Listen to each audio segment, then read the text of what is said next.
Brought to you by Toyota. Few regulars are on hand. Martin Prado, Christian Yelich, JT Realmuto, and Danny Echeverria. That's the required four. Yes. Good job by Don Mattingly.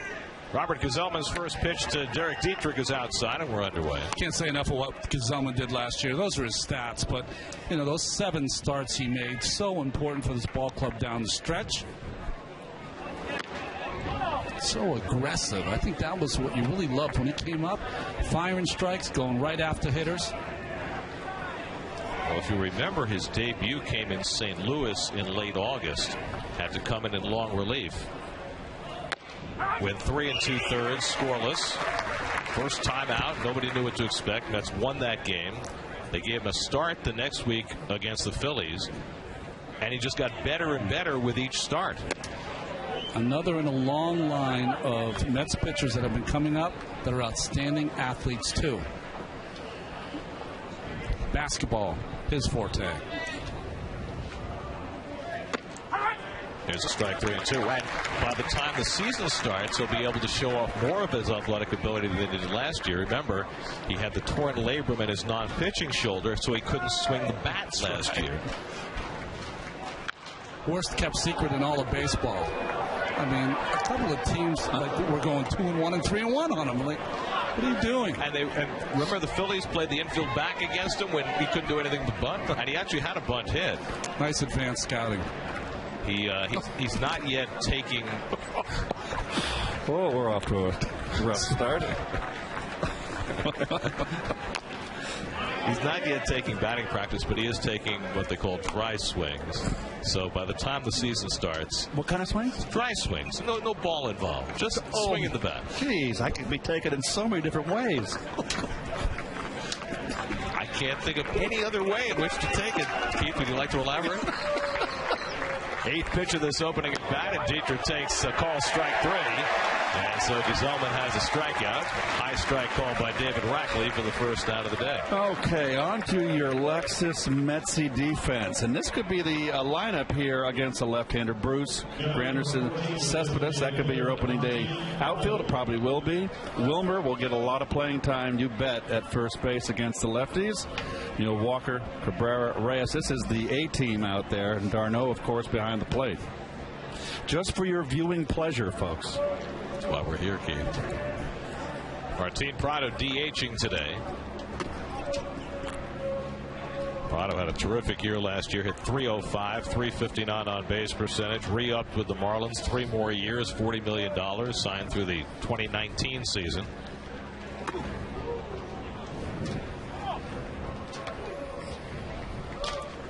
Prado's been one of the real leaders on this Miami team since he came over a couple of years ago. And leadership is something the Marlins needed in droves late last year and will again this year. With all the heartache that they've had to work through with the passing of Jose Fernandez.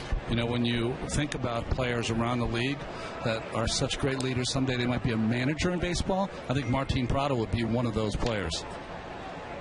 There's Donnie Baseball. There's the good sinker by Gazelman, fouled off 2-2. You can have a mustache now, right, and a beard for the Marlins? I believe they have modified their facial hair rules.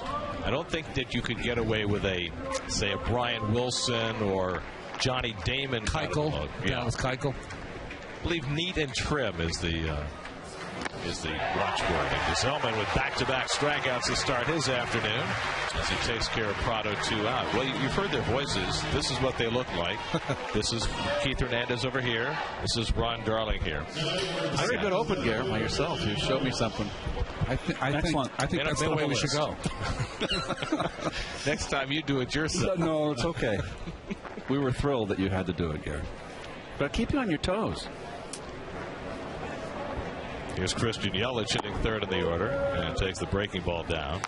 Well, it's hot up here, huh? It's a hot day. 87 at game time. A little muggy.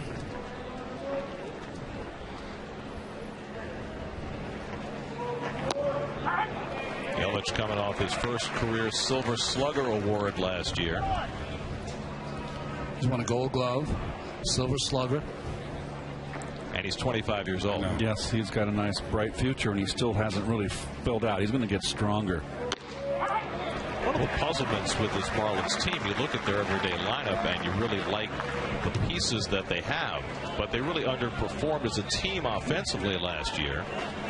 They finished 13th in the National League in runs scored. Well, once again, Giancarlo Stanton couldn't play a full season, played 114 games, and he just makes such a big difference in that lineup. He did hit 27 home runs, but other than Stanton, there's not a lot of power on this team, especially since Justin Bour missed so much of the year last year as well. They hope he can stay healthy. Ozuna had a nice bounce-back season last year. He hit 23 home runs. A lot of those in the first half, though. He did a lot of damage in the first half. Yelich drove in 98 runs. That's outstanding. Gesellman has thrown at least a half dozen pitches inside the left-handed hitters, something he's working on. Coming back in. And Yelich takes ball 4, and the Marlins have a 2-out base runner.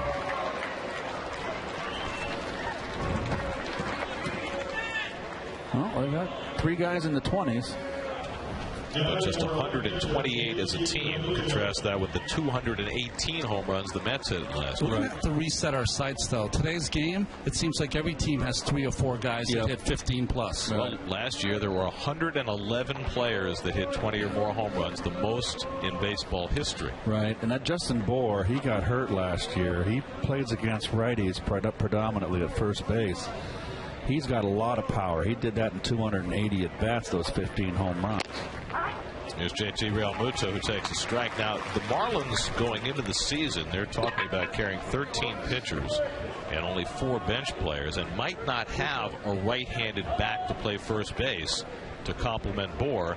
So they're talking about maybe using JT Realmuto at first base when they face a left-hander. Well, I think we're looking at Gesellman in the first inning. This is what we saw last year, Ron. He comes after hitters. He throws strikes. He does not mess around. Yeah, that 3-2 pitch to Yelich could have been called a strike 3.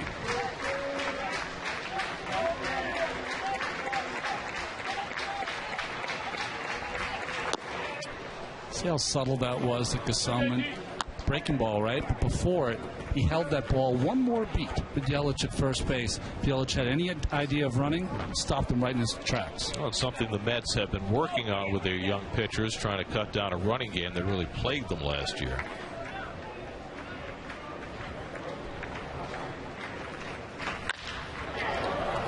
Easy chance for Cabrera. Makes the flip to Walker, and that gets Gesellman through the Jose Reyes. Likely to be the opening day third baseman now, with David Wright on the shelf, battling shoulder issues. We'll talk more about that as we go this afternoon. Well, Adam Conley, you see the numbers he had last year. You know, Conley's from that school. Remember Randy Johnson, probably the best at his craft. Chris Sale, a guy that they drop down and make it nasty with a lot of different arm angles. Adam Conley's from that school. Too many walks, so 62 walks and 133. That will get my attention if I was still in uniform.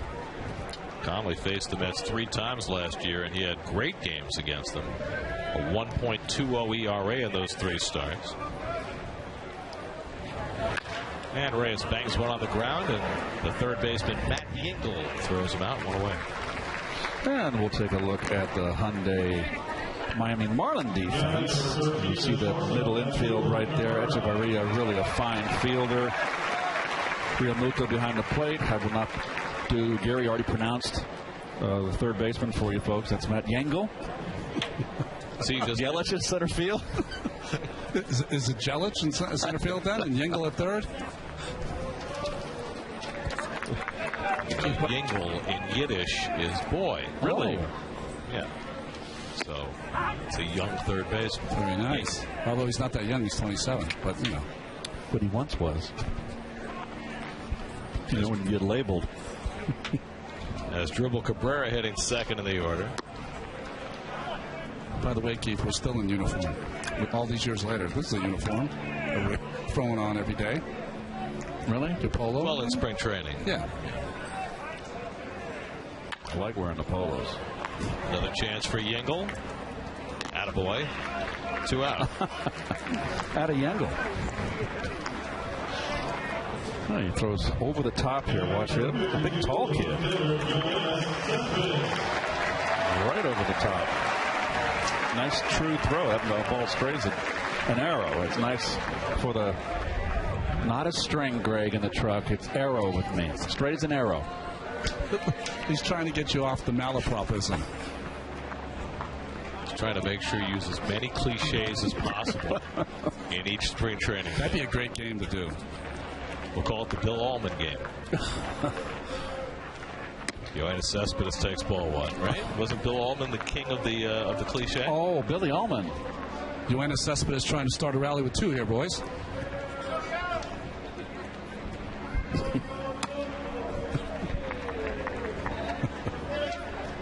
Billy Allman, he didn't play a lot when the Mets traded for him late in the season one year, and he just would sit on that bench and chirp cliches. He was an Ivy League guy, right? Brown guy. First-round pick out of Brown. So that's the reason why he was a chirper. 6'6" shortstop. He was a chirp monster. He was one of those guys, and I'll tell you, he's one of the greatest guys you could ever be around. But when you came up out of the steps that came up to the Mets shade dugout, you would look for Billy. So you made sure you didn't sit next to him, because you'd have to listen to the cliches. You know, I was watching Cespedes today during batting practice, and you can see how much muscle he's put on this year. I mean, he is noticeably broader and beefier than he was last spring. Strong guy, and no question about that. He is a bona fide, to me, cleanup hitter. 3 chances for Yingle. Handled perfectly. That's 3 5-3s in your scorecard. The 1-2-3 inning for Adam Conley. Left-hander's delight. After SNY is brought to you by Citi, proud partner of the New York Mets. By Geico, 15 minutes could save you 15% or more on car insurance. Visit geico.com to see how much you could save.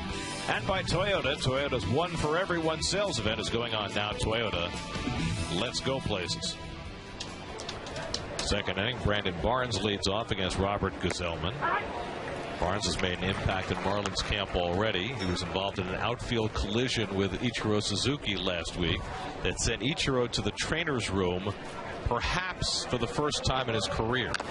Ichiro's a guy who works out on his own, does his own stuff, but he was actually in the trainer's room. It took him to age 43 to get there. I was thinking that's a good way to get released if you're Brandon Barnes running into Ichiro.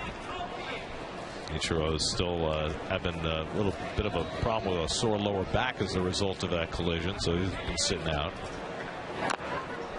Meanwhile, Barnes, who played in Colorado last year, trying to win a backup spot in the Marlins outfield, competing with Ichiro. Good luck with that. Well, a lot of these guys that come to camp, I wonder if they do any factoring of how many players are going to be leaving camp to go to the WBC, give them a little better look to the manager. Well, in the Marlins case, 2 of their outfielders will be leaving. Yelich and Stanton both will be playing for Team USA, so that'll give Barnes some more playing time.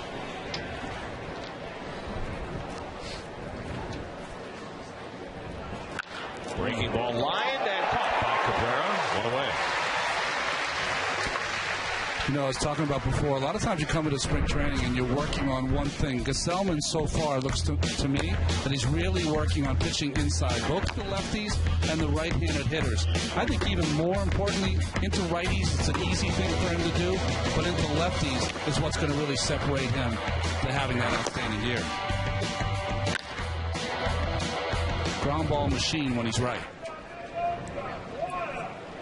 There's a Danny Echeverria and loses control of the bat. Great catch. That's a great catch. Who is Luis Guillorme, who's known for his glove, clearly adept with the bare hand as well. You got to be kidding me. I thought that these are like the Highland Games in Scotland. He was able to catch that club. Caught the shillelagh. That is, I've never seen that.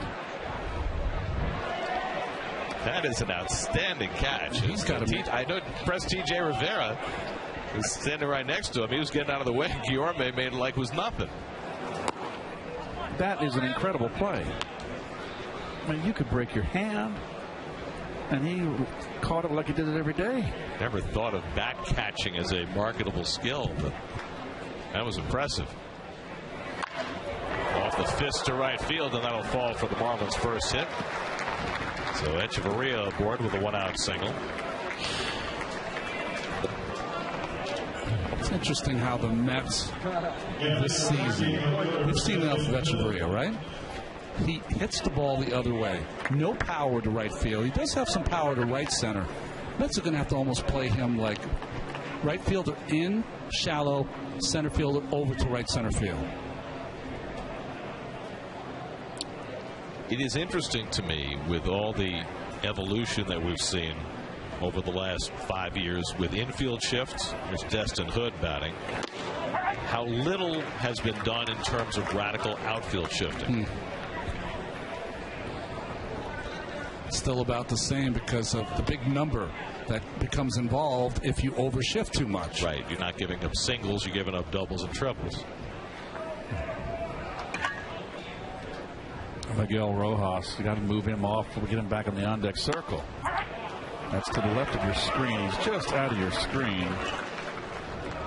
Interestingly, Major League Baseball came up with a whole list of new rules for this season, most of them rather minor. One of them involves the position of the coaches who have been creeping in recent years, particularly with runners at second base, and they're now required to be in the coach's box or behind. Gazelman will settle for the play at first and gets Hood.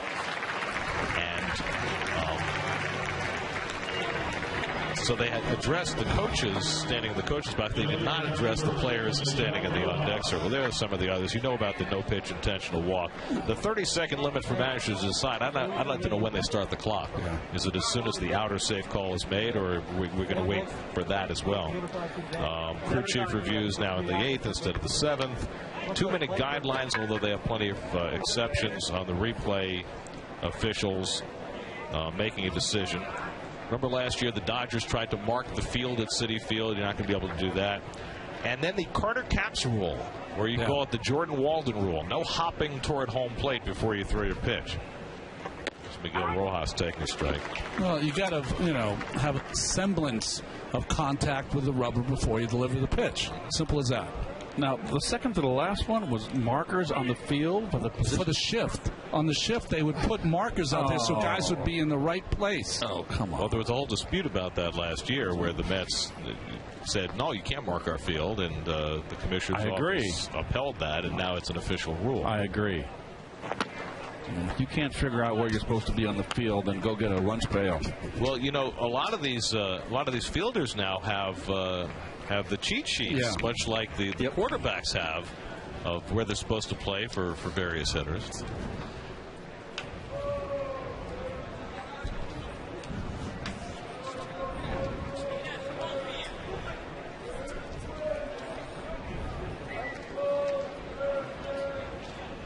Miguel Rojas, who plays all 4 infield positions in a reserve role for the Marlins. He hit a home run yesterday in an exhibition game after hitting only 1 all of last year. And he drives one to center field. Granderson sliding, and he makes a nice catch. Good play by Curtis.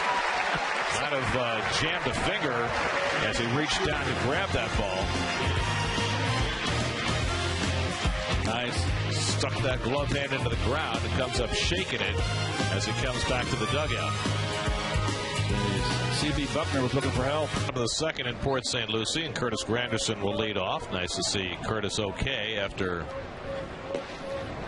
making a sliding catch in center field and the last half inning. What did it look like he did? I don't know. When he came in, it looked like he got some gauze to soak up maybe a cut or something. Flies went out to right center. The wind blowing out that way, and Brandon Barnes retreats to get it. Now, how do you cut your glove inside your glove? I have never done it, but I was just thinking you could bend the nail back. But, a nail. Right? Bend the nail back. That's right. That could happen. It's a backhand to the thumb. And he sticks the thumb into the ground.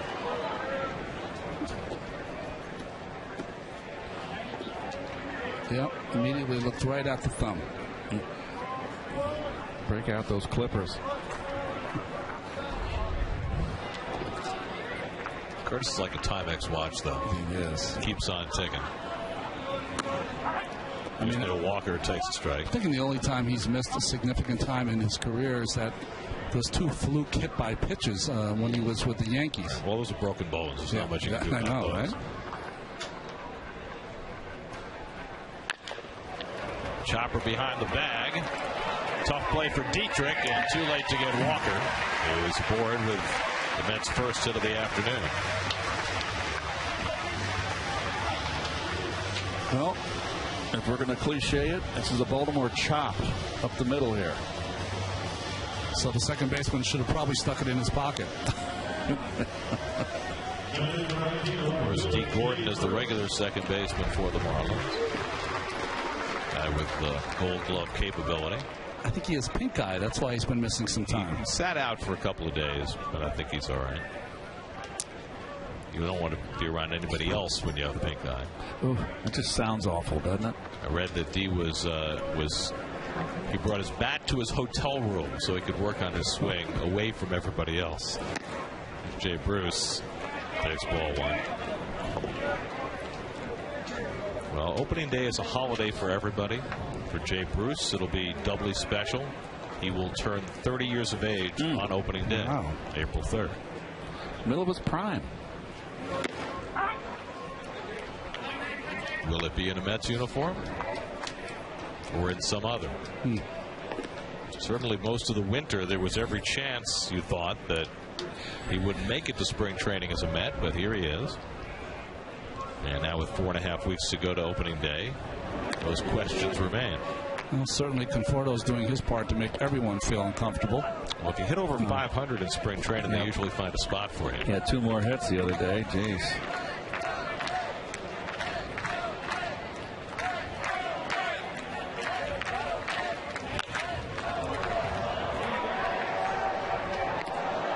MLB.TV Premium is back and better than ever. Watch every out-of-market game live on over 400 supported devices. Plus, enjoy almost 300 spring training games and the 2017 World Baseball Classic. Blackout and other restrictions apply. Visit MLB.TV for details. Conley ahead on Bruce, 1-2. Jay takes up and in with a changeup.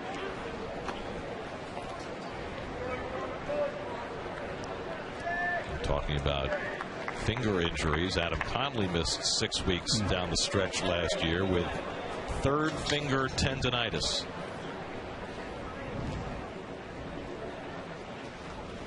That's cracked into right field, but right at Barnes for the second out. So Bruce hit it hard.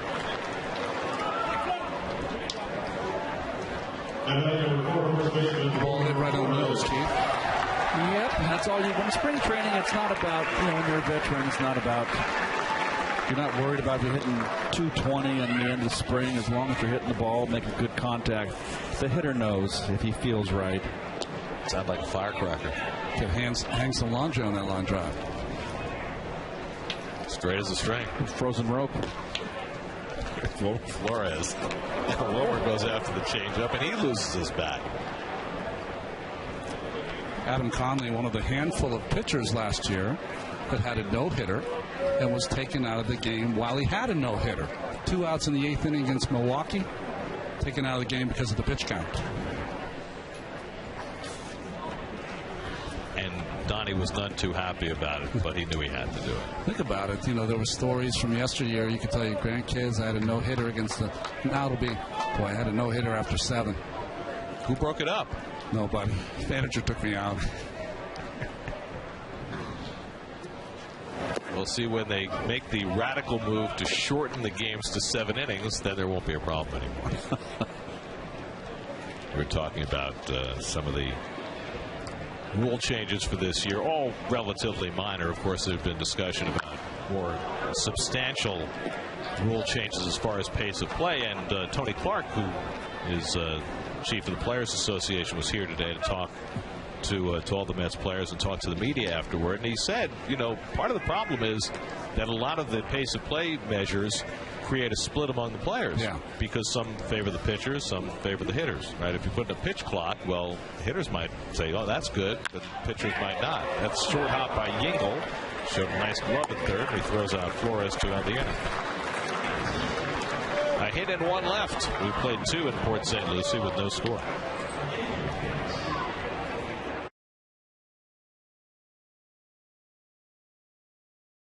I guess you'd be a little naive to think that everything was going to be kind of smooth sailing after a major neck surgery, but it's just as far as I'm concerned, a little bump in the road, and give everything I have to the rehab, and hopefully be out there helping my teammates as soon as possible. David Wright back in the ballpark today after getting a second opinion on his shoulder, and the second opinion confirmed the first. He has an impingement in that shoulder. He said it began to hurt him as soon as he started throwing. He figured after 6 months of not throwing, maybe it was something routine, but it didn't go away, and that's when he had it checked out. Addison Reed comes on to pitch the third inning. I don't have to say too much about Addison. There's Terry Collins, who's got to be concerned. It was interesting. David said naive, but you feel at some point that you're due for some no news or good news. Well, what you don't know, and David kind of alluded to it today, is how much each physical problem cascades from the one before. Right? The neck after the back, and then the shoulder after the neck. Matt Yingle fouls one away. And David, David is who he is, and was very optimistic today. Called it a blip on the radar, a bump in the road. Says, says this is the worst thing that happens to me in my life. That's great, and we'll find our way through it. And he's very optimistic he can come back and play. And I don't think any of us knows that for certain, but he's got to keep that positive approach. That's the only way you can go through it. A lot of folks, what's he going to do now? He's going to do what you're supposed to do. He's getting paid by the ball club. He's hurt. He's going to rehab and try to get back on the field. That's what you do.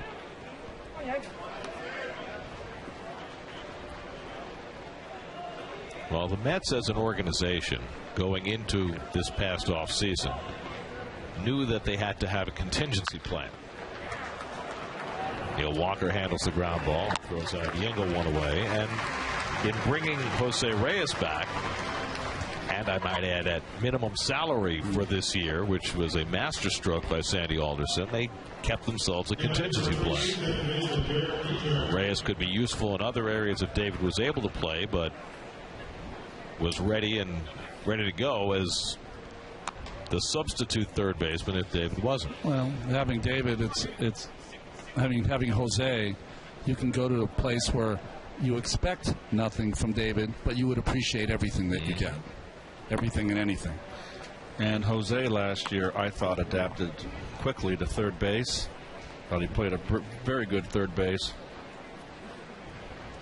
And he brings speed to the ball club that was lacking very much last year. And he's taken the approach that he's willing to play wherever, if necessary, if David is ready to play. And to that end, he's begun taking fly balls to center field, place he's never played before. 2-1 to Dietrich. It's going to be interesting to see Jose in the outfield. I've never thought the ball in the air was his friend. The line drive over his head, the ball in the air on pop-ups. Always strong, of course, on those ground balls.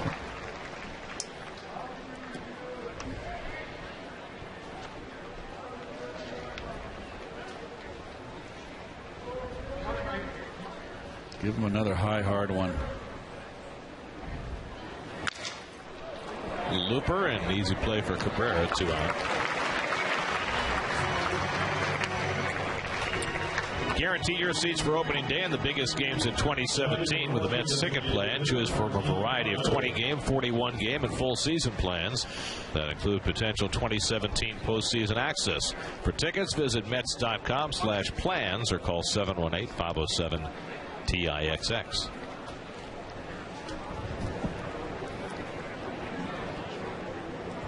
Now Martin Prado, who struck out his first time up. So Robert Gazelman threw 37 pitches over 2 innings, probably a few more than he'd like, but gave up no runs and 1 hit, a walk, 2 strikeouts. First outing of the spring for Gazelman, and thus starts the parade of Mets starting pitchers, the frontline guys, beginning tomorrow with Noah Syndergaard. Well, this is the big pitch, I think, of improvement for Reed last year. He got that arm angle on top of it a little more, and the slider was sharper. And a very easy inning for Reed. 2 ground balls and a soft line drive. That gets him through the third. We go to the bottom of the third. No score in Port St. Lucie. Dan Straley comes on to pitch for the Marlins. Well, fantastic numbers when he pitched for the Reds last year, who struggled to get wins. You know what's interesting about Straley? He's one of those kind of pitchers with not overpowering stuff. That a friend of his that was in the finance industry, and he kind of went to him to get some algorithms on what he should throw more often, what counts he should throw his changeup, when he should use his breaking ball against a certain hitter. If you're a power guy, it probably doesn't help as much, but if you're a guy who lives on the corners, I can see that helping. Travis d'Arnaud hits one toward the hole, and it sneaks through for a base hit. Travis now 5 for 9 to start the spring, and when you get seeing eye hits like that, that helps.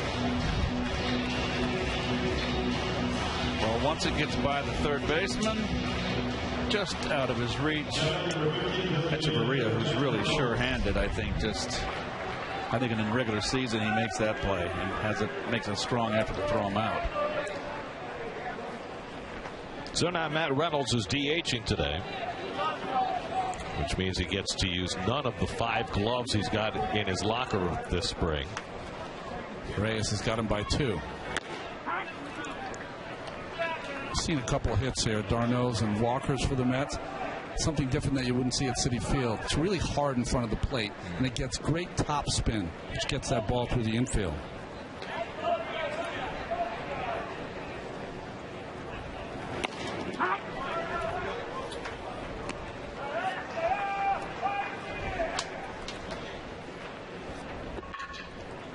Dan Straley, 28 years old, first came up with Oakland, pitched for the Cubs, the Astros, before landing in Cincinnati last year. Marlins got him in a trade for 3 players, including pitcher Austin Bryce, who we saw last year. A couple of prospects. It's popped up. Yelich shading his eyes as he goes. And Reynolds retired, 1 out. Here's your Mets upcoming schedule, brought to you by WB Mason. We'll be on the air tomorrow at 1 o'clock. Mets and Astros. That's Noah Syndergaard's spring debut here in Port St. Lucie. On Pix 11 Sunday, when the Mets play the Cardinals, that'll be Matt Harvey's start. Ooh. So, Ronnie, you got Noah and I got Harvey. Are you going to be doing working Sunday? I don't know when I'm working. I don't think I come back till next week, Keith. I think you're running the gamut. No. Let's double check. Ron, you're on. You got the Astros. Tomorrow, you mean? What's today? Keith's checking the schedule. You got it tomorrow. You got the schedule on the wall. I have tomorrow. Right. Don't try to put that game on me. I have tomorrow. You guys have fun.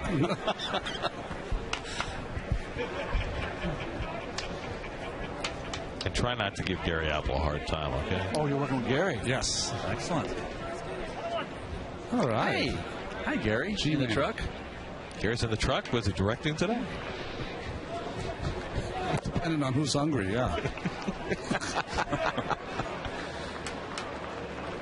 There's a much more casual approach to things in spring training, but it almost got a little hairy today, because our producer Greg Picker was up in the booth just casually taking in the sights and sounds of spring training, and maybe talking to us a little bit too, but mostly just enjoying himself. And it's about 20 minutes before the game, and it's time for him to go back down to the truck where he does his work. And we realized that the door to our booth was locked shut. It was broken. Yes. And he couldn't get out. Really? And he started sweating a little bit. Wow. I never see Greg sweat, Like when particularly in spring training. Like when he puts ketchup on his burger? You notice those little things, don't you? That's because he's allergic to ketchup, yes. But he keeps eating it anyway. He's not allergic enough to not eat it. And folks, during the course of a season, Mr. Picker, our Producer, lieutenant above us, doesn't come up to the booth very often in day games. And it was a shock to see him up here.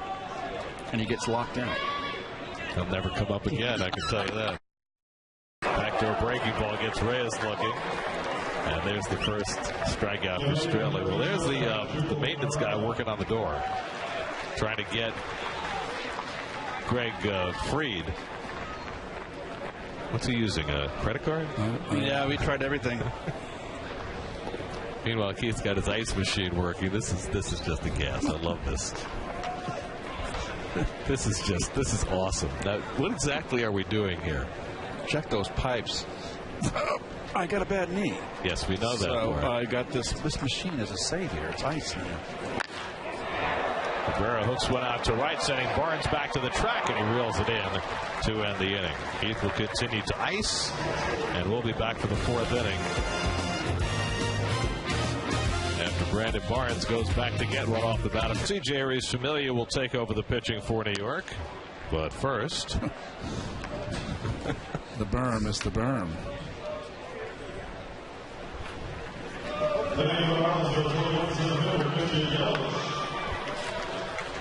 Let's go downstairs to Steve Gelbs, who's standing by with T.J. Rivera. Steve?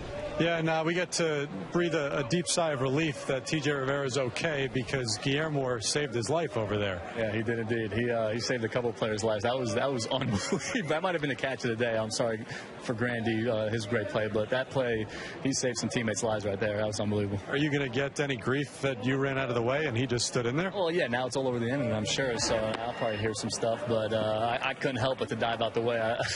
That was unbelievable. He didn't even budge, so that was impressive. Yeah, we're seeing it right now, and I mean, he's got the best hands in the system, apparently, is what we've been told. I mean, you're catching bats and balls, so you got to give him that. You know, TJ, the other day, our last broadcast, we saw you play third base, we saw you play first base, we saw you play some left field, and Ron Darling actually said that this might be the prime time to be a versatile player in the major leagues. Do you feel like that? Do you feel like you're hitting the prime spot in terms of time where people are looking for that type of versatility? I guess it does help if that's what teams are looking for. Teams are looking for. But honestly, I'm just looking to expand my game, whether it be play different positions or have better at bats or whatever it is. I'm just trying to grow in my game, and then whether it be third base, first base, second base, outfield, I'm ready to hopefully get an opportunity to play. All right, what is your favorite position to play? And just between us, don't worry about them. What's your least favorite position to play, and why? Second base is probably my favorite. It's what I'm probably the most comfortable. But I guess my least favorite would have to be... Be honest. It has to be the outfield just because I hadn't played that many games or that many innings out there. So it'd probably be left field or wherever, but I'm getting comfortable out there. I finally got my first fly ball, so that was sweet.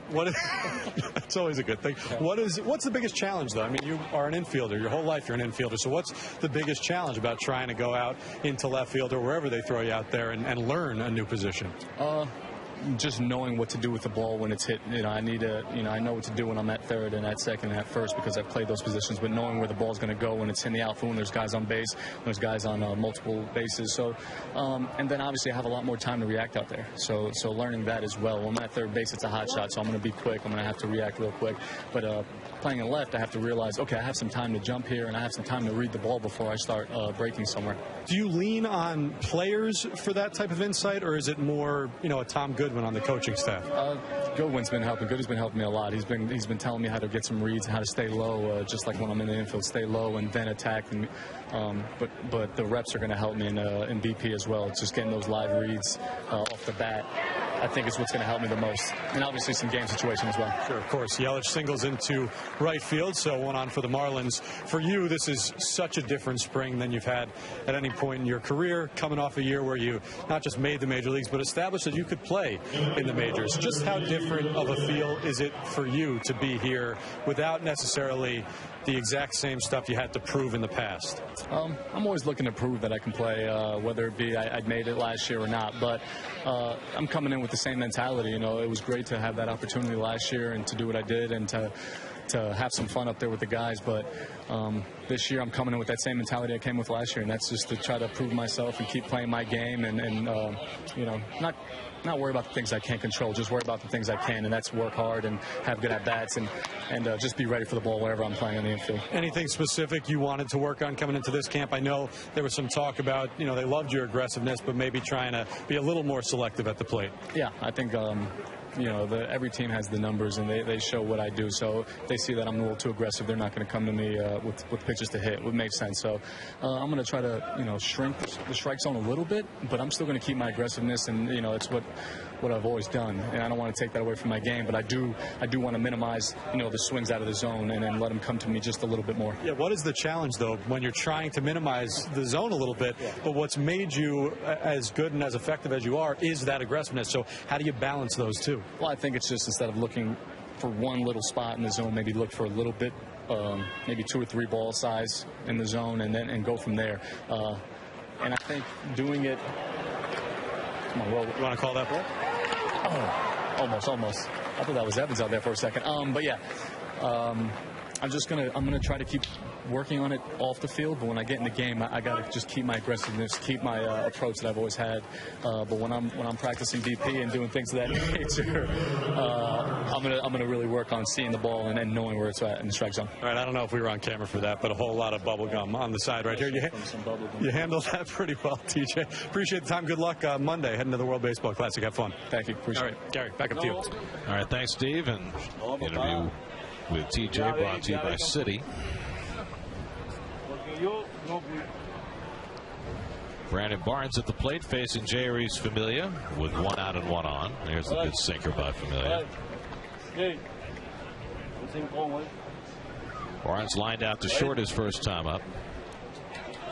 And TJ Rivera is in a fascinating situation with this team. He came up to the big leagues, hit .333 last year.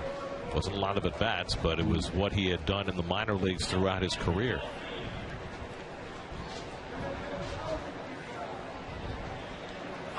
And for a franchise that is, let's just say, values offense first, it's hard to leave that bat behind. Well, I think they've always valued it. There's been a lot of guys that have come up, Josh Satin and others, that have hit for a high average in the minor leagues, but it hasn't translated. And TJ seemed to have translated at least last season. We saw he and Brandon Nimmo both come up and be productive as part-time players at the big league level, which has not always been the case. In the case of Satin's a perfect example. When he got 4 at-bats every day and played, he was fine, but couldn't make the adjustment to that 1 at-bat every 3 days. And last year, the Mets had some young players come up, and they were able to handle that, at least in their initial go-round in the big leagues.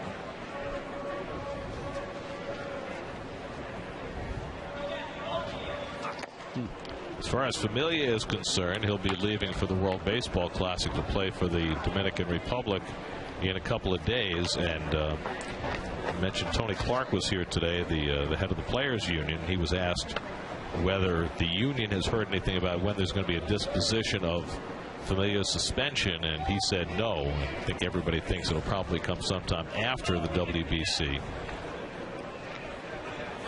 But certainly before opening day, you would think some kind of decision is going to come down about how much and whether Familia is going to be suspended. Yeah, it's interesting with the entire winter to make a decision, but I still think some things are there's some things being bandied about between law enforcement and what happened, or no? Or just Major League Baseball and Familia and his family? Who knows? I don't know, and I don't think any of us is really privy to that. I think, what the Mets want more than anything else, and I'm sure Jeurys himself, is just some clarity to know how to proceed. And Barnes goes around on the slider in the dirt, and there's the first strikeout for Familia.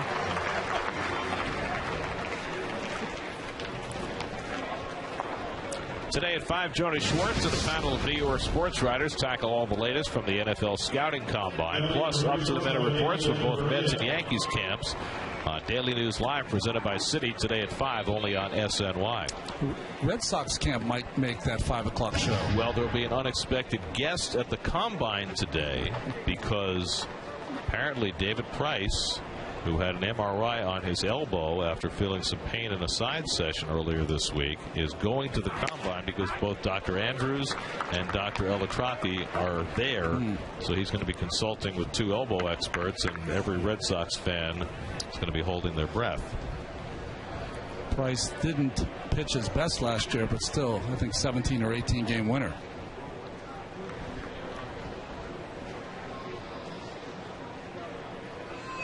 For the 4th inning, Mets and Marlins no score. Look, it's the Tiki Bar. Yoenis Cespedes leads off against the Australian, takes a strike.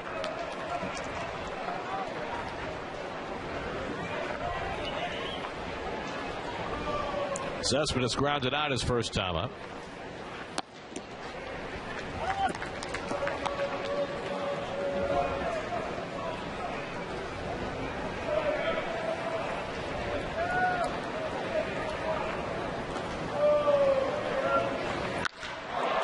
One deep to center field. Yelich goes back, takes a look, and that ball is over the batter's eye and out into the swamp.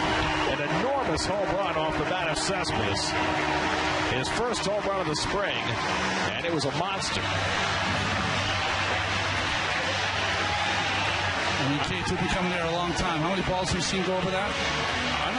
I don't think I've ever seen him. Have you? No. David Wright hit one a couple of years ago, but there aren't that many. And he cleared it. We used to always say in the day, that's where the men hit it. Yes.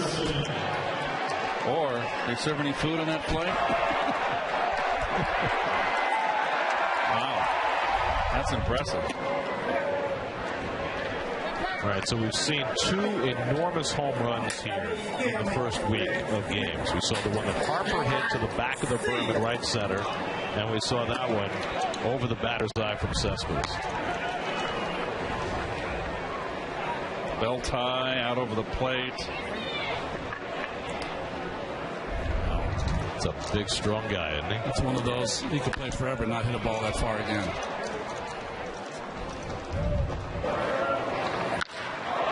Beautiful balance, and I don't think Straley is going to throw that pitch again. At least not that man. Well, Straley led the National League in home runs allowed last year. He might not have given up a longer one than that, though.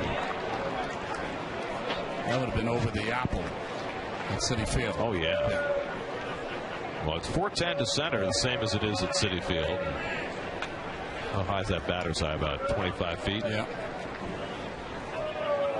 That's a lot of distance. Granderson yanks one by Rojas into right field.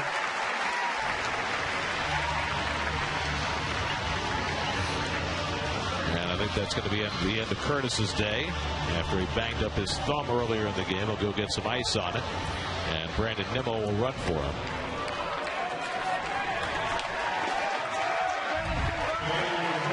Oh, look at that contact. Eye on the ball.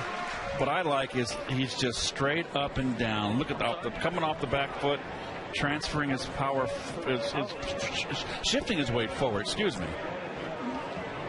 And that is sweet to look at. That's no question about that.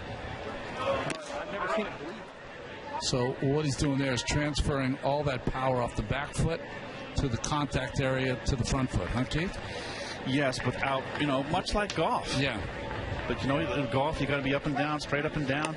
Same thing in hitting. You don't want to be lunging or too far back on your back foot. The good hitters just have a different kind of bat speed, and the ball makes a different sound when it hits their bat. Walker at an infield hit his first time up, and he fouls one at the plate, 0-2. Well, Cespedes now locked in here for 4 years as a Met after all of the questions the first 4 or 5 years of his career about where he was going to land. Seems comfortable here. Really wanted to stay.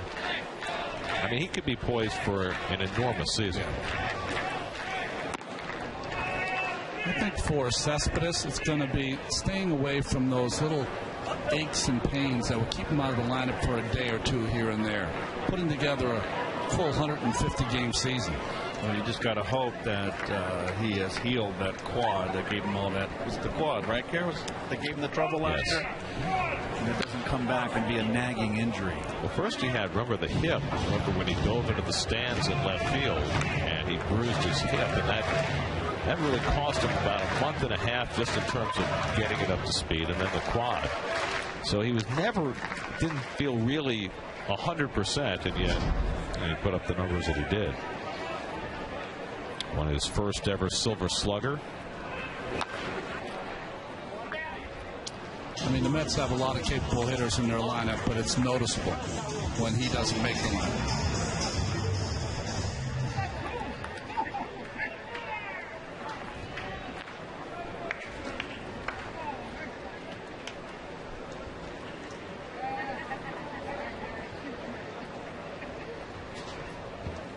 Walker had an infield hit as a right-hand batter his first time up. Now up from the left side against Straley.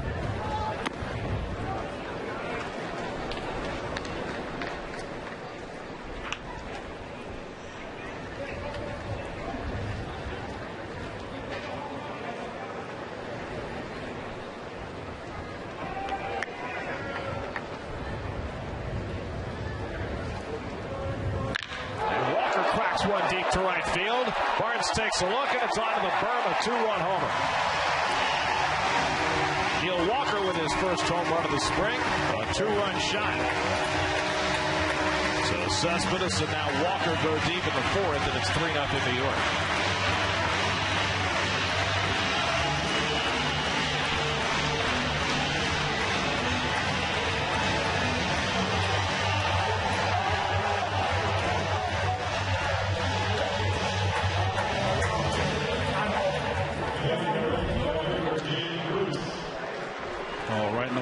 Fastball down out over the plate. Both balls out over the plate. Hit a ton.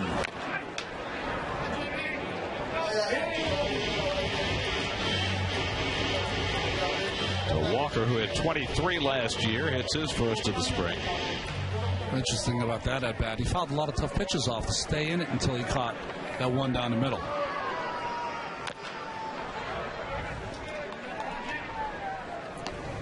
You know, the Marlins have had to do some work on their rotation. As you look at the Mets home run numbers from last year, with the death of Jose Fernandez, they still lack a true ace, but they brought in a Straley, they brought in an Edison Volquez. But it's hard sometimes to evaluate a guy like Straley, who gave up more home runs than anybody in the National League last year. And it's easy to say, well, he pitched in Cincinnati. It's a great home run hitter's ballpark. He'll do better in that department in Miami, but you don't know that. No, that's not necessarily so. Some pitchers just doesn't matter where they pitch, they give up home runs. You know, he's a control pitcher, so if he's off just a little bit and the ball's centered, he doesn't throw hard enough for the guys to foul it back. They hit it over the fence. But still, he did something right. Yeah, He's got 14 wins in today's game. 14 wins is a lot of wins. 14 wins on a bad team. Yes. He gets Bruce on strikes for the first out of the inning. Second strikeout for Straley. And Straley, who used to run with the Thundering Herd. Marshall University. Oh, yes. Leo Marshall. Here's Wilmer Flores, who grounded out his first time up. Keith, we were doing the game the other day, and Wilmer hit a pretty good slider from a right-hander for a solo home run. Impressive. Well, I think Wilmer's comfortable now in the big leagues. He's settled, feels he belongs, and you get relaxed, and the talent begins to show. And I think that we haven't seen the best of Wilmer yet. I really do think it's got good years in front of him, better years. So you think that the success he had against left-handers, and he was vastly successful against lefties last year, can translate into better at-bats against righties? Hey, Wally Backman told me that when Wilmer was struggling, that he said Wilmer can hit and hit in the clutch. And I respect Wally's opinion on evaluating a ball player. And, you know, the question is, will Wilmer get enough playing time?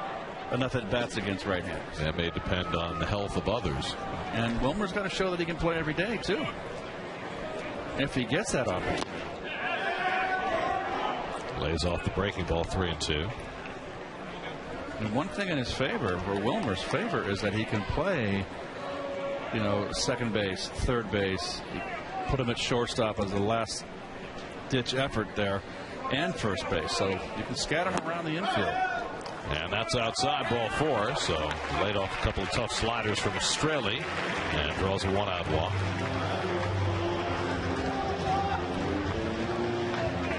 they always play Johnny Cash as I walk the line when someone walks here? I don't know. They have been playing that, Ron, for the last 12 years. Where have I been? I've been asleep. It's the first time I've heard it. I got to tell you, when we sit here in the booth with headsets on, I don't notice any of that stuff. Do you? No, I mean, that's what I'm telling you. I've never heard that. Darno has another base hit, so Travis is 2 for 2. Well, they're lighting Straley up. 4th hit of the inning. And he is getting hurt on his fastball. Another one out over the plate. That's all Darno has to do is stay compact.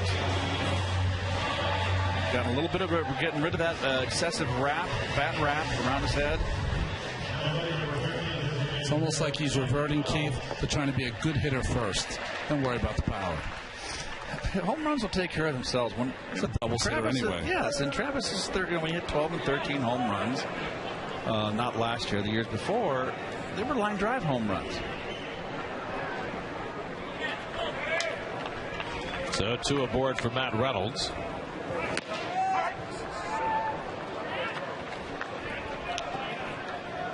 I was talking to Matt today. He spent the winter in Dallas, where he makes his home now, working out with Noah Syndergaard, which meant that he had access to the same facilities that Noah was using and the same nutritional plan, which means that Matt has partaken of the Bowl of Doom.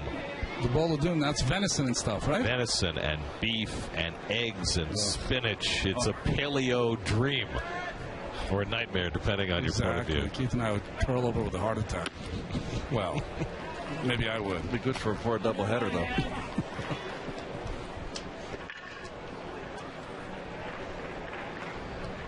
But imagine going to the gym and working out alongside Syndergaard, make you feel bad.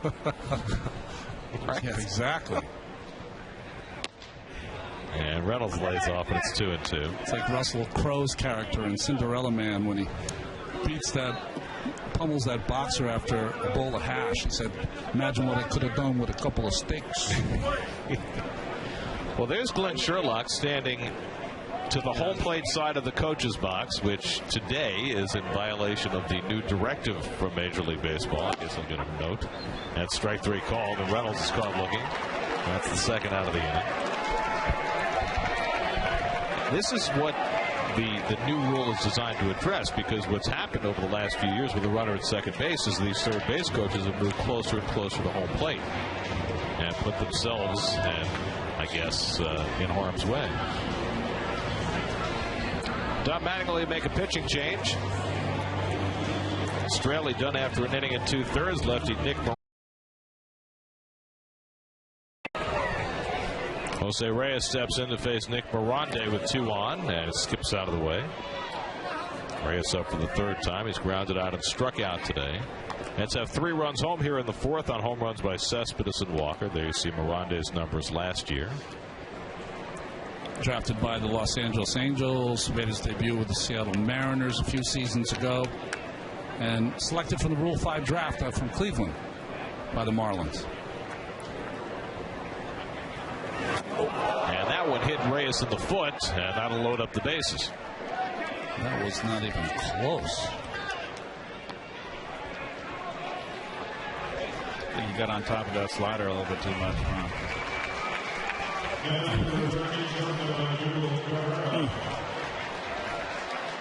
I think that one hopped, Jose, so not so bad. Not limping at all, going down to first. So the base is loaded with 2 out, with 3 runs already home in the inning. And now Asdrubal Cabrera will be the 9th man up in the inning. Cabrera's grounded out and flied out, hit one of the warning track in right field, batting left-handed his last time up. And back from the right side, Flores, Darno, and Reyes aboard with 2 out.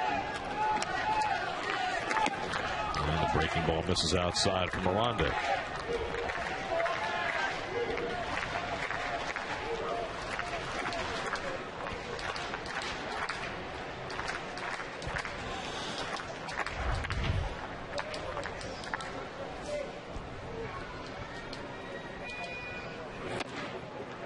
And 2-0. So Mirande's thrown 4 pitches and none has come close to being a strike. Yoenis Cespedes, who led off this inning with a monstrous home run over the batter's eye, now standing on deck.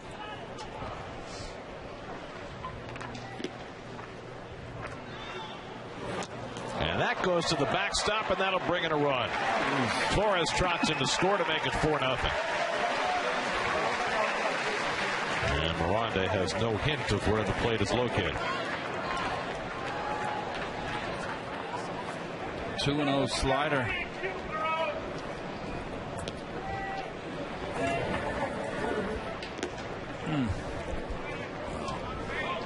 So a hit batsman and a wild pitch. Now 2 in scoring position with 2 out, and a 3-0 count on Cabrera.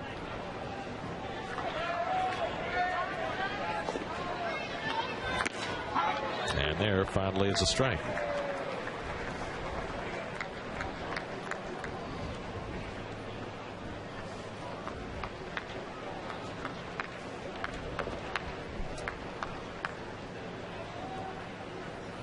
And there's ball 4 to load him up for Cespedes.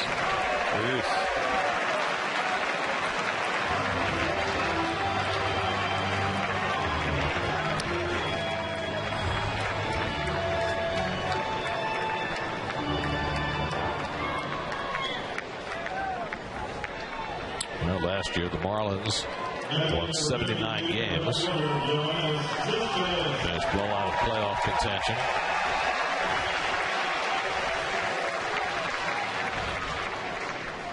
Faded down the stretch. Well, it wasn't a very strong division last year. Under 500 team finishing 3rd.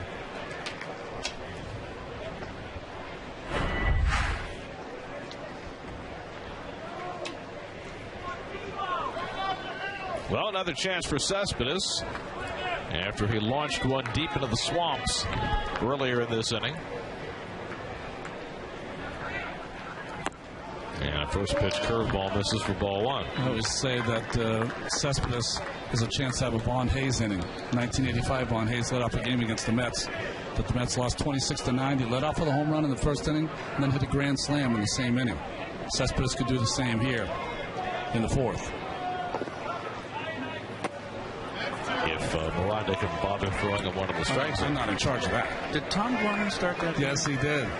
He spent the entire pregame taping up his bat because he couldn't wait to get in that bat to show us how good of a hitter he was. Davey took me out of that game in the first inning. The first inning? Because it was like 10-11 nothing. They scored 10 in the first. Yeah, something like that.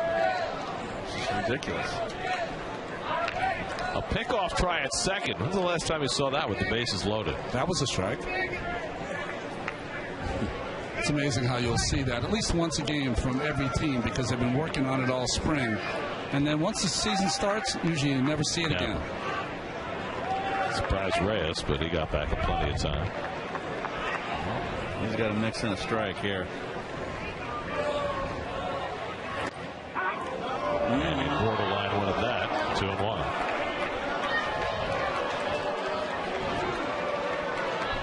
You can almost see when certain pitchers come in, they have limited opportunities. Sometimes they pitch a little tight, and that's what I feel Miranda is doing right now. And now he's behind Cespedes 3-1, where a walk would force home a run.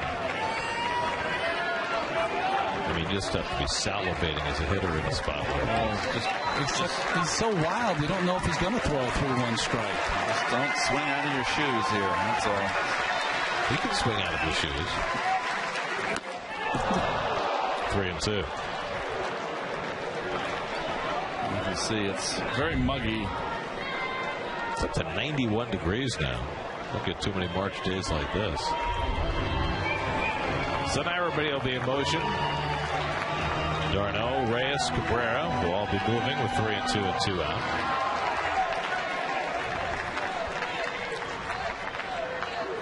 And Cespedes bounces one foul. And they'll do it again.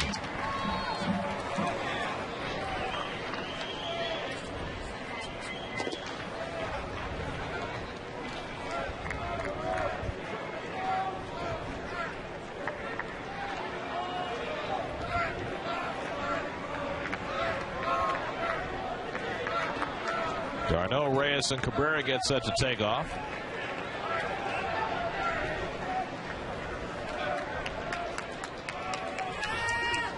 And Cespedes yanks one on the ground. Echeverria able to throw him out to end the inning. So the Mets settle for 4 runs in that 4th inning, starting with one enormous swing by Yoenis Cespedes over the batter's eye in center field to spark a 4-run inning in South Florida.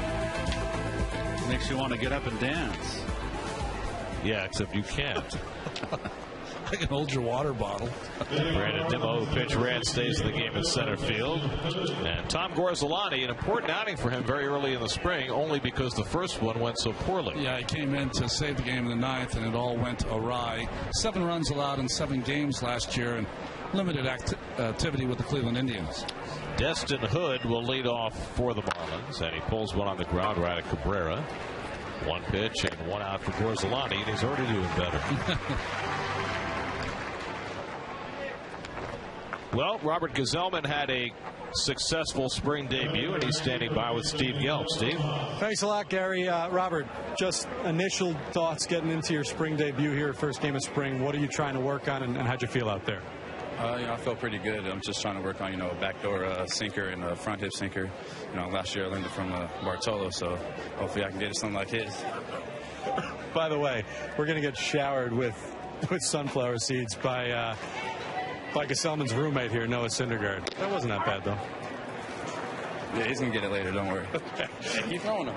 All right, as we wait for this to stop, or we just need to fight through it a little bit. Okay, we can fight through it? Yeah. This isn't the same type of pressure you experienced last year. You mentioned, work. I don't know if you guys can see what's going on right here. I just got sunflower seeds down my back. Noah Syndergaard's going to have to do this tomorrow, FYI. Repeat the question? All right. I didn't even have a chance to ask the question. So the question is, like you were talking about, we saw you trying to work on a couple of things, trying to pitch inside to both the righties and the lefties. How much... You're going to get it tomorrow, big time. I apologize to all the viewers about this right here. We apologize for Thor. But how much has that been a focus of spring for you? How much is that something where you looked at the offseason and you said, okay, this is the one thing I want to work on coming into spring training? Last year when I was throwing the bullpen, Bartolo was watching, and I didn't throw the sinker left side of the plate, front hip to a lefty. And he was like, throw it. And I threw it a couple. And we came back over the plate. I was like, oh, well, new pitch. And it wasn't consistent, but, I'm just bringing it into spring and keep working on it, and hopefully it turns into something well. How do you work on something like that? Is it just focusing on it in game, or do you have something on the side that you try to do? Just repetition. You just got to throw it over and over again, and eventually you'll get it. Last year, you shot onto the scene. To come into this spring training having had that success, is there a different level of, focus or a different level of understanding that, okay, I proved that I could pitch at that level. Now I need to go out there and just work on certain things and stay consistent? Yeah, definitely. After last year, it gave me a big boost of confidence. And, now going into this year, now I just got to be consistent and try to win. Robert, you held yourself up pretty well right there. You held up pretty well. Now we got to send it back to you guys. I'm sorry about that. Blame this. Is Noah Syndergaard tomorrow is going to have to deal with this. I have to say, Steve, I have seen some sunflower seed attacks over the years. I have never seen a direct hit the way Syndergaard pulled that one off on you, pouring these sunflower seeds directly down your shirt. I also have baby powder all over me right now. It's sunk your battleship. Yeah.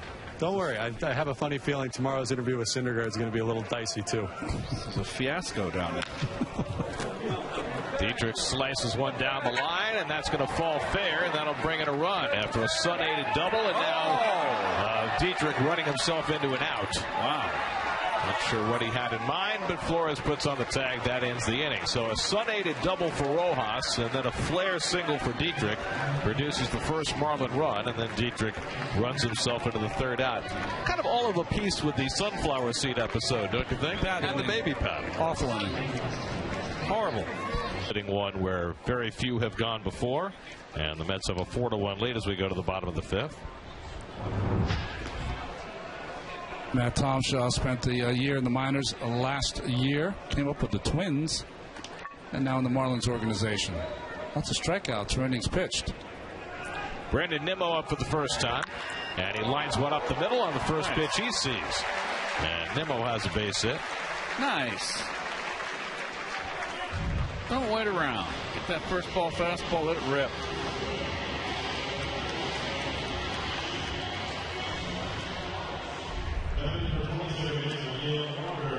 So the Mets have their 7th into the afternoon, and now Neil Walker, who blasted a 2-run homer onto the berm his last time up.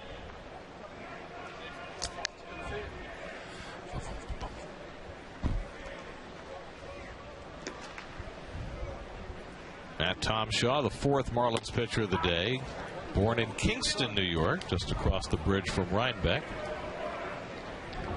Westchester County? No. No, it's on the other side. I guess that would be, is that Orange? Oh, Orange? Over the Tappan Zee that way? No, over the Kingston Rhinebeck Bridge. Oh, okay. Pulled down third. And Yingle gets the out at second. The turn by the new second baseman, Jeffrey Perez, can't be handled at first by Rojas, and Walker's safe. So they get the 5-4 force play for the first out. Furthermore, Lewis. Just not a good turn, not a good throw. Tough pick. Walker will come out for a pinch runner. Gavin Cicchini will run for him. So Cicchini aboard with 1 out. And now Jay Bruce will step in. Anyway, Tom Shaw, born in Kingston, but wound up at Daniel Murphy's alma mater at Jacksonville University. Huh.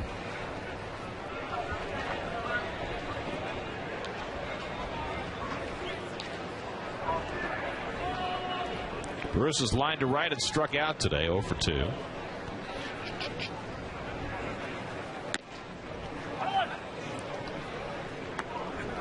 Tom Shaw, when asked what kind of pitcher is he, said I'm a 5th inning pitcher.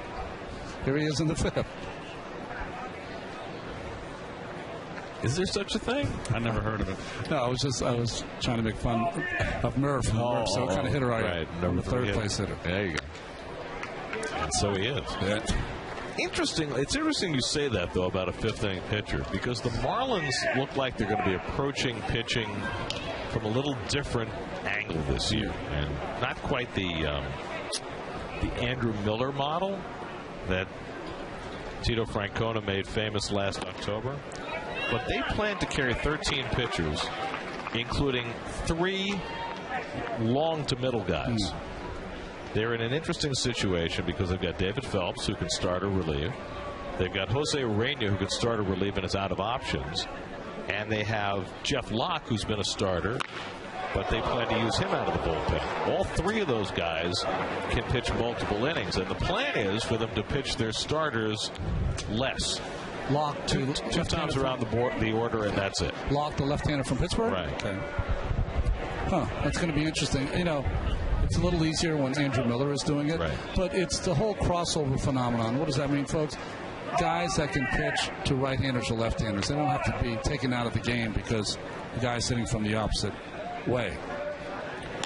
Well, the other piece to that is, you know, a lot of teams are diving deeper into analytics, and, you know, we make fun of the fact that, you know, pitchers don't go 9 anymore, but what a lot of teams are finding when they dive deep is that the 3rd time around the batting order is when starting pitchers start to struggle, whether it's because there's ball 4 to Bruce, whether it's because of familiarity or fatigue, whatever it might be. And the Marlins are actually, they're going off that game plan. And I think you might see more and more teams do that. And we've seen it with some Mets pitchers as well, that 3rd time around the batting order being the one where they hit the wall. So is it because today's pitcher reaches that wall at 100 pitches because they all reach that wall, but because they've been taught that once you get to 100 pitches, you're about done? Well, your mindset. You tell me, as a pitcher, when you face a batter for the 3rd time in a game, does he start to gain an advantage on you? Well, he gains an advantage if you pitch like some pitchers pitch today, and that is 100%. Right. Best stuff from pitch 1 to pitch 100, and there's no kind of finagling your way, massaging your way through the lineup to set yourself up for that big fourth at bat. I thought the greatest at bat last year, for me personally, was watching Wainwright against Cespedes at Citi Field, that fourth at bat where Cespedes fouled off a lot of pitches and got to Wainwright. Wainwright almost got him, but Cespedes prevailed. That was great theater. But I guess the point is that there aren't too many Wainwrights around at this point, and that most pitchers, and I'm including the Mets starters, and Syndergaard is certainly a classic example of that, even though he's been able to go deep in games early in his career, he's a max effort guy right from the start of games. If indeed pitchers have one way of pitching now, does it make sense that hitters would start to gain more of an advantage that third time around? Yeah, I think absolutely.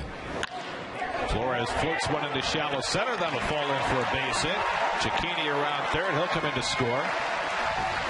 So Wilmer Flores with an RBI single. And the Mets tack on a run and lead 5-1. I'll chime in here. I just think that pitchers today are not conditioned to go 9. They're conditioned for 100 games and they just run out of gas. And it's not their fault.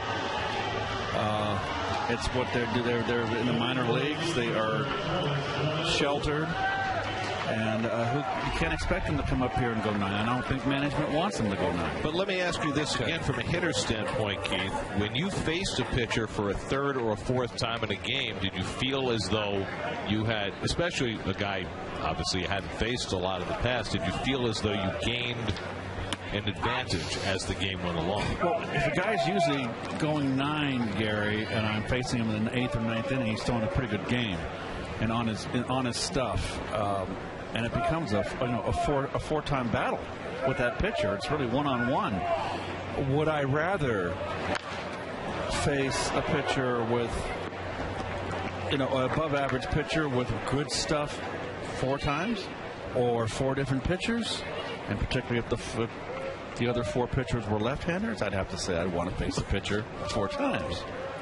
But there's a lot of guys that had great stuff and got better as the game went on. It's not happening today. It's just not going to happen.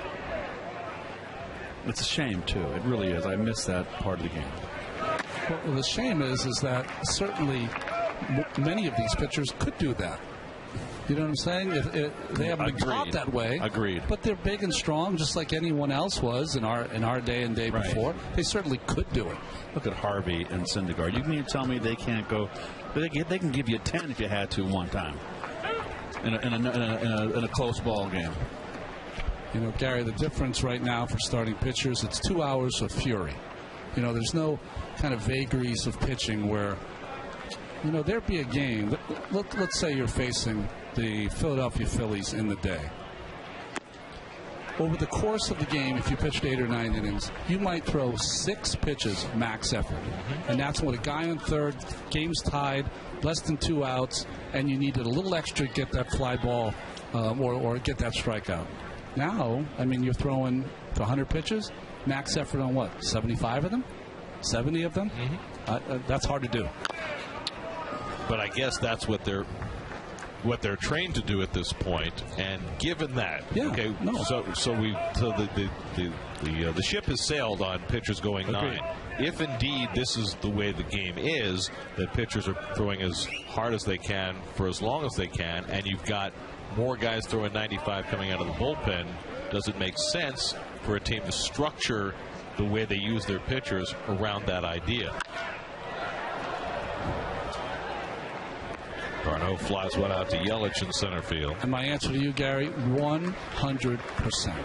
100%. You have to be able to have a guy that your pitcher hits 100 pitches with 1 out in the 7th inning, and you're going to have a guy pitch to the end of the 7th, and he's good enough pitch the 8th, if he can. I tell you what, they've fallen so much in love with the 100-mile-an-hour fastball, the guy that's clock, and getting a guy at 98. Those guys that throw low 90s, that know how to pitch and conserve their energy, put a little something extra when they need it, and pace themselves, Ronnie. Those are the artists, the real artists. And I think I miss that in the game. Throw down at first, and getting his hand back in is Dominic Smith, who came out as a pinch runner. As Real Muto threw behind him. I'm trying to think of a pitcher. Now, he had a bad year last year, but a guy that reminds me of how guys used to pitch is Zach Greinke. for the Diamondbacks. He is the guy that kind of lives at a certain point and then adds if he has to. Well, the guy who I've always thought among the modern pitchers who does that best is Justin Verlander. That's a great call, too. But he was 2 hours of fury for about the first 6 years. Right, but then he learned, and, you know, he's at a point now where he'll throw 92 in the first inning and 96 in the sixth inning if he has to. Right.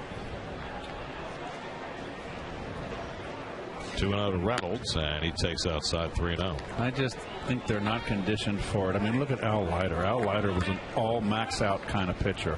Hard, pound you, and he'd go 9. So it's just not in today's game. It's not in the cards. But he also wasn't throwing 98 miles an hour. But still, he was a max effort guy. Yeah. He threw hard enough.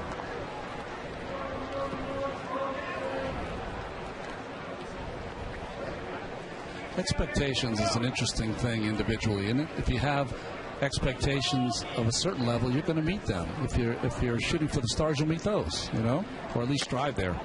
Here's ball 4 inside, and the bases are loaded. Second walk of the inning given up by Tom Shaw. Left-handers have not been very good for Don Mattingly so far.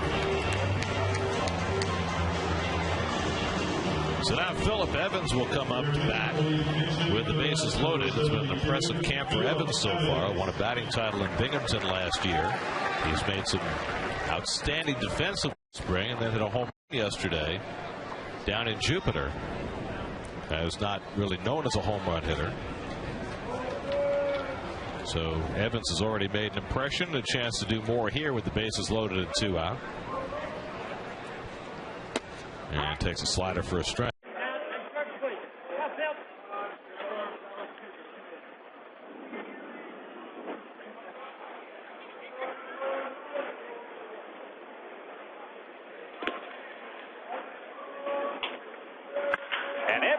One to deep left field. Back goes Hood for a look, and that is gone. A grand slam for Phillip Evans. As his terrific camp continues, the Mets' third home run of the day. And it's 9-1 New York.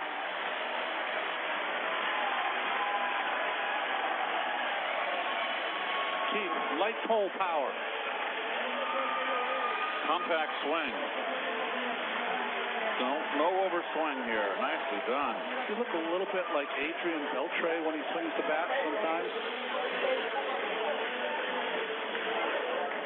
Down and in fastball.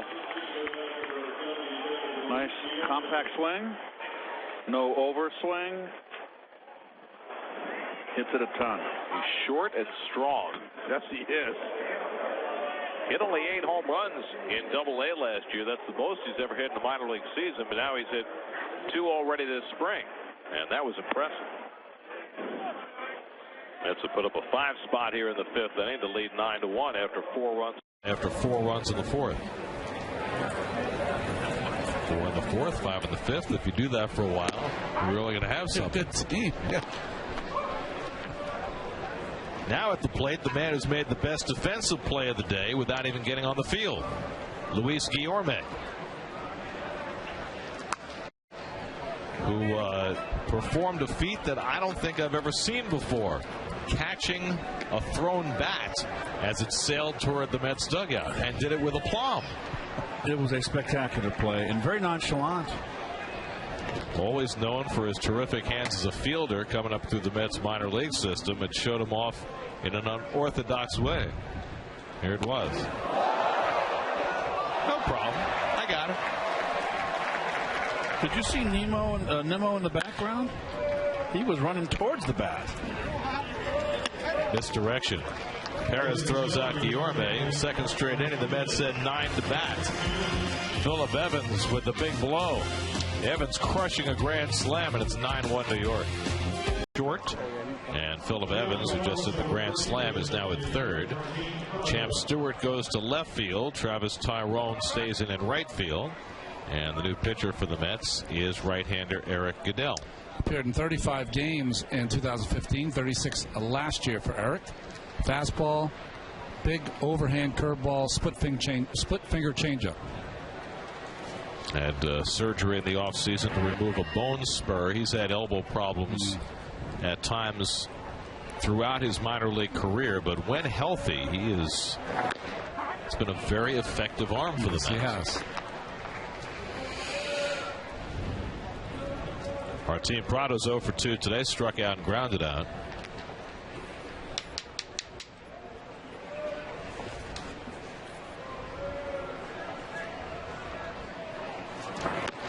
Curveball from Goodell misses, a ball and a strike. So in the day, if you had a good game in spring training, they said you'd have black cord fever when you went back to the room. That means a lot of people would call you. Now I guess you get inundated with texts from home. Yes. Right? Well, you know, texts from your friends, but home, you're talking FaceTime, maybe Skype. Can't do FaceTime. FaceTime gets you in a lot of trouble. Be careful.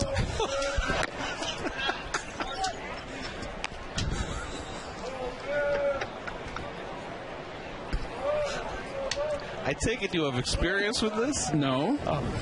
I read the papers. I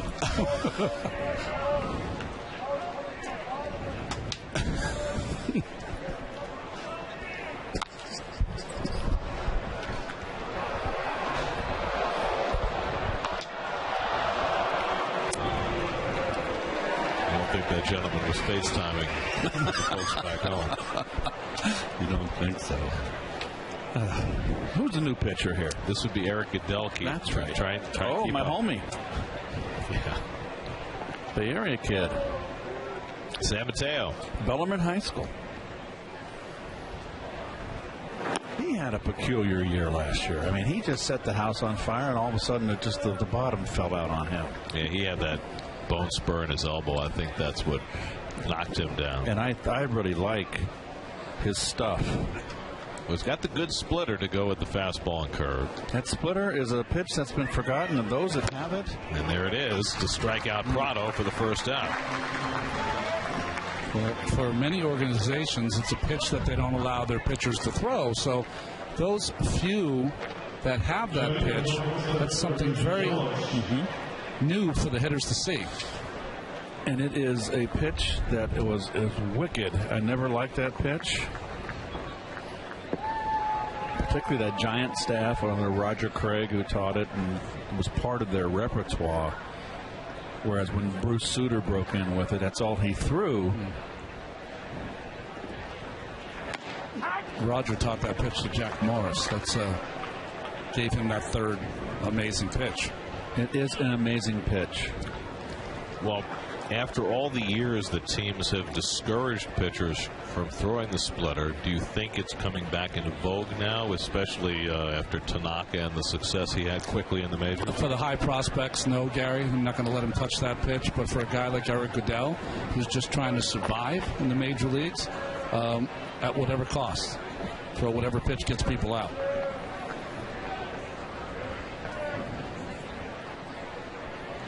Christian Yelich has been aboard twice with a walk and a single. Only 4 hits for the Marlins so far today. And Yelich trying to find a gap in right center, and that'll head all the way back to the wall. And Yelich pulls it at second base with a double. So he's on base for the third time. And Yelich can really play, can he? He's got nice wrists. He's got a very wristy hitter. Very strong. Hit a home run at Citi Field last year that impressed me in the gap. And it was just a little flick of the wrist. It was a lightning bat speed he's got. Of all the hitters in there, Keith, you're going to probably see him. He's the one guy that reminds me of you. That's Matt Dendecker, our old friend, running for Yelich at second base. Well, thank you, Ron. And it's a high compliment to Christian. Well, don't you think? Well, we can say that. You're just too modest, Keith. Here's JT Realmuto.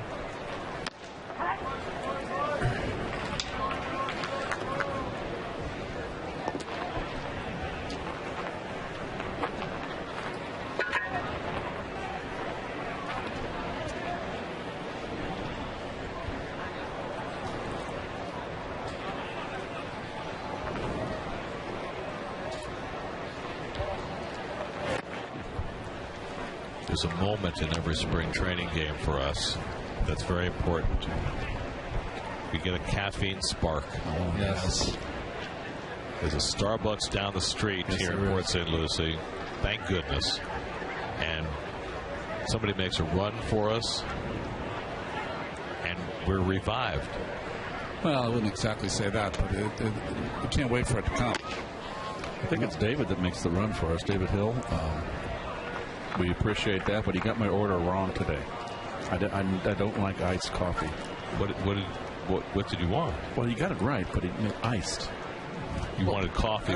I wanted hot. That's as wrong as you can get, by the way. But I'm not complaining. It's 91 degrees. That's okay. You wanted hot coffee on a 91 degree day. Yeah, I like it hot. Disco Inferno. I was thinking Jack Lemmon. Fly ball to center field. And Nimmo tracking it. Dendecker takes off, and he'll go to third after the catch, and that's the second out.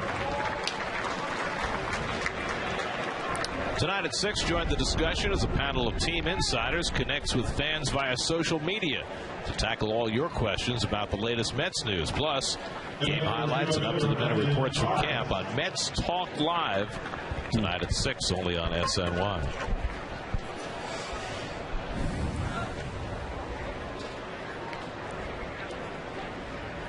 Have any of you two been over to the new facility in Palm Beach, West Palm Beach? I have not yet. You said it was on 45th Street, 45th right? Street off of 95. Get off on 45th and go west around a mile and a half, 2 miles maybe. And it's right there on your left side, far corner.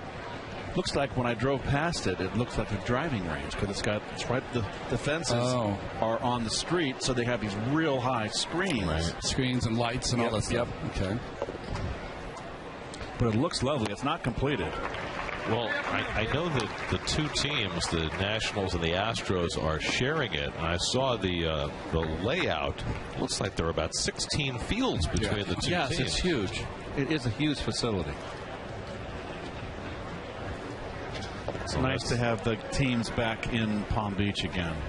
Well, for years, the Expos and the Braves shared a facility in West Palm. And when we were over, on the West Coast, Cardinals and Mets, we'd make the swing over and play the Expos and the Braves overnight in Palm Beach. That was great fun. And then we'd go down to Fort Lauderdale with the Yankees or something like that. Yep. The Orioles were in Miami. Orioles were in Miami back then. I remember when the Texas Rangers were in Pompano Beach. That's my first big league spring training camp, Pompano Beach. Astros were in Cocoa Beach. Mm-hmm. Strike 3 called. Barnes is caught looking, so a couple of strikeouts in the inning for Eric Goodell. Mets have got good pitching this afternoon and lead it 9-1 going to the bottom pages, and we're going to try and figure out some of them as we go along here. Yeah, we're scuffling here. Let's see. Ramon Cabrera is doing the catch. Yes. There's a new first baseman, but I have no idea who it is. Do you? No. Okay, well, that's him right there. That's, I don't know. Oh, is that Tomas Talis? Might the catcher who's playing first base? See, that's the confusing part. They put a catcher at first base. So how could they do that? 18. Okay. That would be Talis. You're right, Garrett. Good call. That's Yefry Perez. He was in before, Yefry Perez. That is Riddle. Yes, it's JT Riddle. Kind of like playing shortstop. Kind of like these changes. Yes. Riddle of the Sphinx. That's Brian Anderson playing third. He's a big prospect for the Marlins. Isaac Galloway is in left field. Matt Dendecker is in center. And that is Moises Sierra in right field. Okay. And Odrisamer Despaigne, the former Padre, is on the mound. The junk bowling specialist strikes out Champ Stewart to lead off in the bottom of the 6th. Well, see, only the 19 games in Baltimore and Miami last year for Despaigne. Mets saw him when he first came up with the San Diego Padres. He wore his hat off to the side.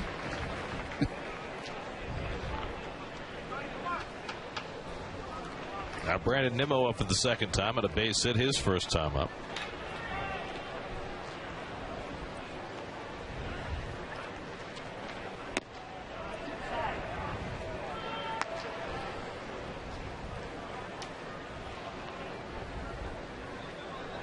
That scored 4 runs in the 4th inning and 5 runs in the 5th inning, which sets a pretty high standard for the 6th inning.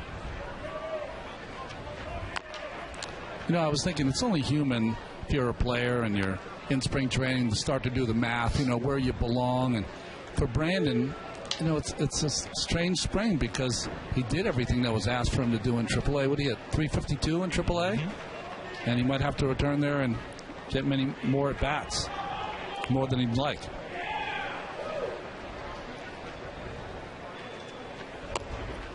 Well, if you're strong-minded, you have to be able to tell yourself, my chance will come, and not get down on yourself or your situation. But that's got to be hard to do. It's hard to do, but it's mandatory. You know, if you're gonna exist at this level for any extended period of time, you got to be strong-minded.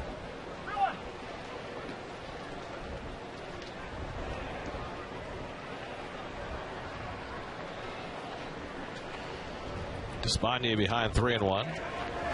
And Nimmo pulls one off the bag, and it goes right by Tillis and down the line. Nimmo's going to try for two. The throw by Perez. Got him. Jeffrey Perez with a nice recovery along the line as the second baseman went out to grab it. And he guns down Nimmo. That's a fine defensive play for the second out. And a good effort by Nimmo here. Look at the two off the bag. And it's a good way ahead here. Just try to stretch it. Even if it was a tight ball game. Took a good throw to get him right on the money. If he got him. Yeah, if he got him. That would have been a replayed. Yeah. Well, they have 30 seconds to make up. I made my mind up right away. We would have had to give us time to go to get some coffee. Not iced. So it's a single for Nimmo and a 4-6 fielder's choice to get the out. There's Perez with a good hustle to get there. Very nice.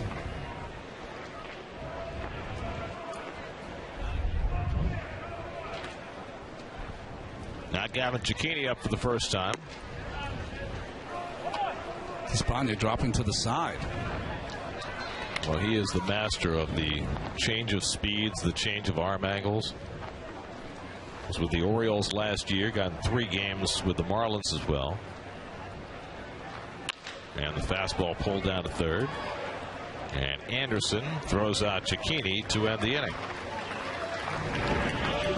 6 of the books at First Data Field. 7th inning in Port St. Lucie, 9-1 New York. New battery in the game for the Mets. Tomas Nido is behind the plate. And lefty Dave Roseboom, the pride of Pattersonville, New York, is on the mound. Saw him pitch once this spring training. He was very deceptive. Pitched out of the bullpen in the minors last year and the year before. Very effective at Binghamton last year. J.T. Riddle, first pitch swinging, flies one out to right. Tyrone going back and having trouble as it bounces on the warning track and over the wall for a ground rule double. Wind blowing out to right today. Got to play a little deeper. It doesn't look like it's a steady breeze, and that ball gets up in the air. It's going to carry.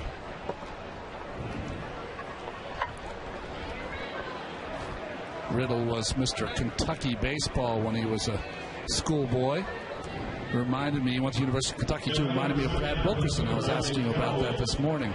Brad Wilkerson was a Mr. Kentucky also. Brad Wilkerson would have been a national during your year there. He had a good year, really good year. Here's Isaac Galloway. Galloway up for the first time, came in to play left field.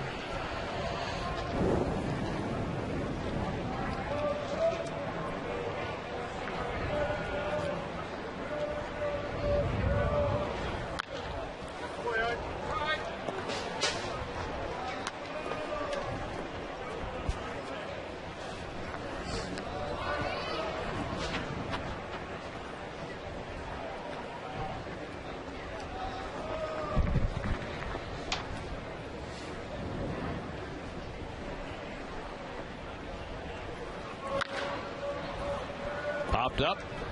Another chance for Tyrone. Tracking it with the wind, makes the catch. Tagging at second is Riddle, and he'll go over to third. No. He's not playing that wind very good. That ball's not deep enough for a runner to advance right there. He kind of drifted. But I'm not going to get picky here on spring training. But if you're a young guy trying to make a ball club, those are little things a manager's going to look at and notice. Save all your good stuff for April to September, Keith. Okay. Now Tomas Telis with a runner at third and one out. And he tops one. Tough to throw him out, and it'll roll dead for an infield hit as a run comes home. So Telis couldn't have rolled it out there any better. And he brings home a run to make it 9-2 New York.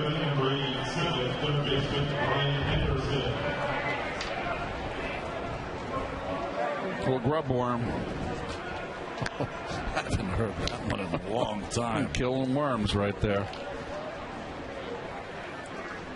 I have that vision of you coming off the mound, Ron, in 1985 with your bare hand on a ball like that. He's out. And then you were done the rest of the year. That's right. Here's Brian Anderson. How many Brian Andersons are there in the game? Well, I mean, of all time, right? The pitcher, the outfielder, the broadcaster. Well, this is the third baseman, who's a pretty good prospect for the Marlins. Third-round pick out of the University of Arkansas in 2014. Teammate of Matt Reynolds with the Razorbacks.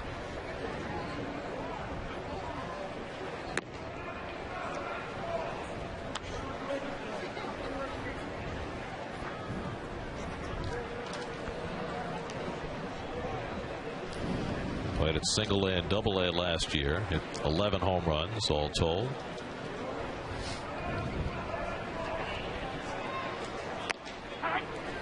Good looking breaking ball for a strike, and it's 1-1. 1-2, excuse me. Roseboom is the kind of guy out of the bullpen that could have kind of a. Remember Javi Lopez, the guy who pitched for the Giants throughout those championship years? He could be that kind of lefty.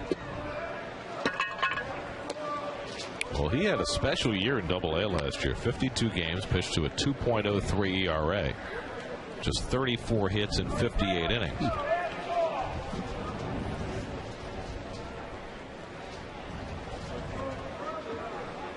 Not getting bad for a guy who was a 17th round draft pick. Coming out of the University of South Carolina upstate. Another little dinker, but Guillorme in to play it. And shows off the leather for the second out as Telis goes to second. Good call, dinker.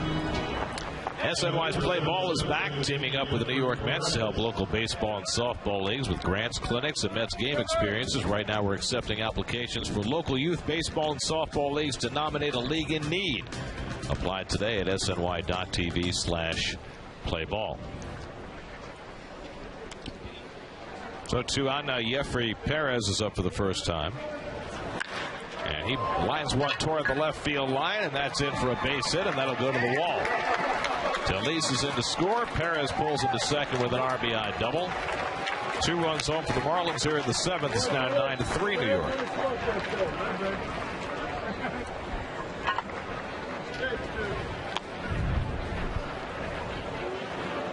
Ball's up in the strike zone. Not in enough. And Roseboom's the kind of guy that has to keep the ball down. A slinger, 3/4, probably got a good sinker. Now Chris Hu will come up in the DH spot where Martin Prado had been.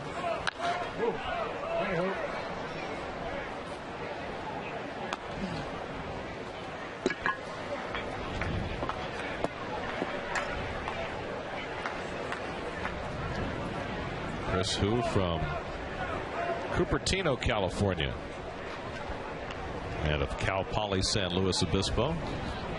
Is that near you also, Keith? Cupertino? Is that near San Jose? San Luis Obispo? No, Cupertino. Yes. That is, Cupertino is south. It's a beautiful area. Is that by Santa Clara, I believe?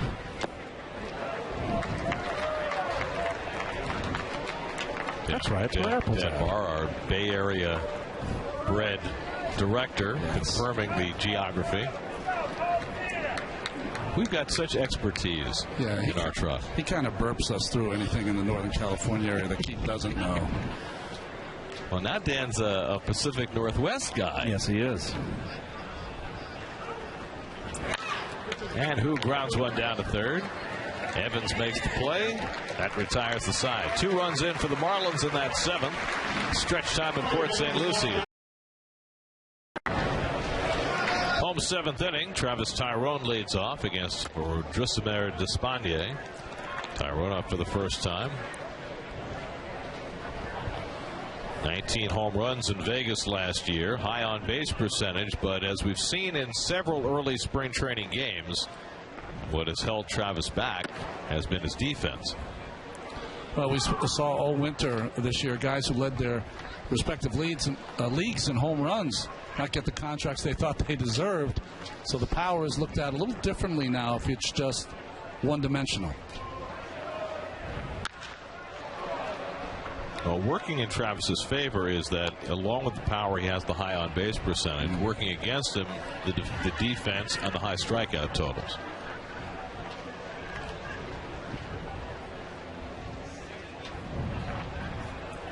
Dominic Smith waits on deck to bat for the first time.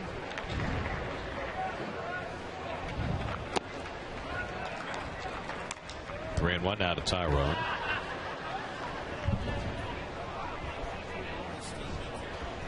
Mets have hit 3 home runs today. Cespedes, it went over the batter's eye in center field. Walker hit a 2-run shot onto the berm, and then Phillip Evans added a grand slam. And that's taken the other way, a base hit for Tyrone. So an opposite field single, and right about where Neil Walker's home run landed in the 4th inning, Steve Gelbs is out there trying to get a sense of the berm. Steve? Yeah, you know, Gary, I was actually just trying to get as far away from Noah Syndergaard as possible, and I hear you guys talk about the berm all the time, so I came out here, and it's such a, I mean, you can take a look now, it's such a cool experience. You got the kids playing baseball, but for me, from an adult's perspective, one of the coolest things is just watching the play come out here to right field, because you see how the ball really is able to, first of all, how quickly it can come up on the outfielder, but also the spin and how much the ball curves. And this young man right here actually just had a nice throw right to me. I couldn't catch it because I have my sunscreen with me at all times. Actually, my tan, I think I'm done for the spring, so my tan came in really nicely, so I just want to protect myself. But anyway, I'm going to take a look and watch out here for the rest of this half inning at least, but it's a really, really nice spot to watch a game out here, first day to field. Actually, your tan looks great, Steve. I think you've gone from white to ceiling white. That was actually beyond where I thought I could get, so making some big progress, big strides this spring. You want to know why I love my wife, though, by the way? I got home the other day. I went back up just for a day, and she said, "Oh, my gosh, honey, you got tan." So she lied. Or she has lower standards than the rest of you. Very important in the marriage. Good off-speed pitch by Despanier, and it's 1-2 to Dom Smith. Good work, Steve. Got to keep him happy. That berm is great, and I'd love for you to go out there one day on a weekend when it is packed wall to wall and see if you can negotiate your way through all the traffic out there, because that place gets awfully crowded.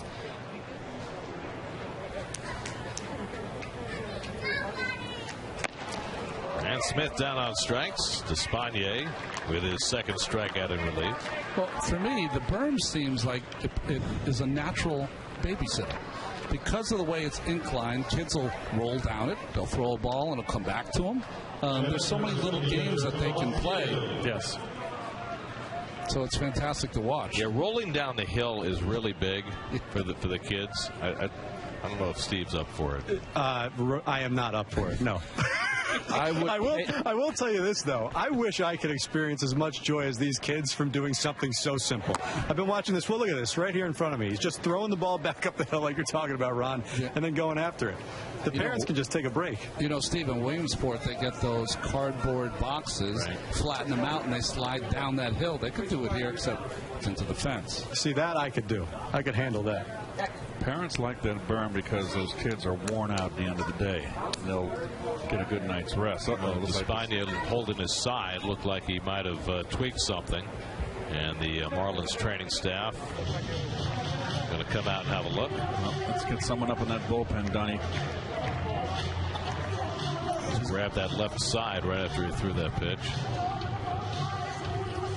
You know, it's interesting. The left-hander for the Dodgers, Hyun-Jin Ryu, he has the same thing. It's that abductor muscle on the left-hand side. And Ryu's going to be out for a while. It looks like Despaigne is going to be out also. I can't imagine him leave him in at this point. No.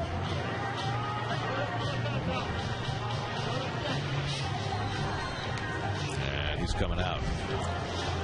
So the Marlins, who did not have a pitcher warming up, will have to get one hot in a hurry. Caleb Thielbar is just starting to loosen up, and he'll come in and warm up from the mound with Despaigne leaving because of injury.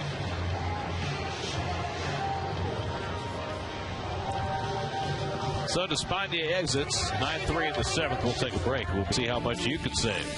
By Citi, proud partner of the New York Mets. By Empire City Casino, Manhattan's closest casino. Game on. And by Audi. Visit a Tri-State Audi dealer today and get behind the wheel of the Audi model you've always wanted. Before the game, catchers were out on the six-pack doing some blocking drills. That can't be fun. They got to do it, though.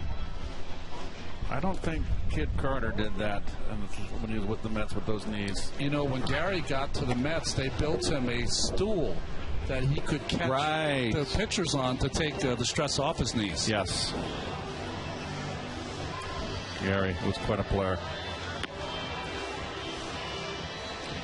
Free Shirt Fridays are back in 2017. All fans in attendance will receive a custom-designed Mets-themed shirt. The first Free Shirt Friday is on April 7th, when the Mets play the Marlins at 7:10. For tickets, visit Mets.com/Free Shirt Fridays. I wonder if anyone out there has all the Free Shirt Friday shirts since the inception. Caleb Thielbar is in for the Miami Marlins. He saw some big league time with the Twins in 2013 and 14, and then last year around this time signed with the St. Paul Saints of the American Association of Independent Baseball, and has turned it into a contract here with the Marlins. So he didn't have to go far. He was in Minneapolis. He went across the river to St. Paul. That's right. It's a lot further to Miami, but I think he'll take that trip. Unusual that he pitched at South Dakota State? The Jackrabbits, right? I don't know any of the nicknames. You got them. Well, tomorrow, Noah Syndergaard will toe the slab for the first time this spring, and that will start the succession of the Mets' top starters going to the mound. Matt Harvey will pitch Sunday, Jacob deGrom Saturday, Steven Matz on Monday. Those are their numbers from last year. Of course, all except Syndergaard are coming back from off-season surgery. And so the Mets will have their fingers crossed that all will stay intact, and they'll be able to put together the dream rotation that they've been anticipating for the last several years. Tomas Nido, the first man that Thielbar faces, takes inside for ball one. Left-handers have not fared well for Don Mattingly and the Marlins so far in this game. Let's see if Thielbar can turn it around. Gary, toe the slab I like. You don't ever say the bump, do you? I'm not a fan of the bump. Never. Oh, thank you. No. Never. Ed Lynch. Pulled through the hole, a base hit for Nido. Ed Lynch's favorite term. Toe the slab and twirl a gem. I try to stay away from bump, and I try and stay away from dish. Oh, dish. Okay, that's because I never heard bump. Because it's the mound. Yeah, because it's the bite. I never heard bump in my career. Well, you haven't been listening to the cool guys. Yeah, I can't. It doesn't look like a bump to me. Here's Matt Reynolds, who's 0 for 2 and a walk. He's been DHing today. Mets have 2 hits here in the 7th, a dozen for the game.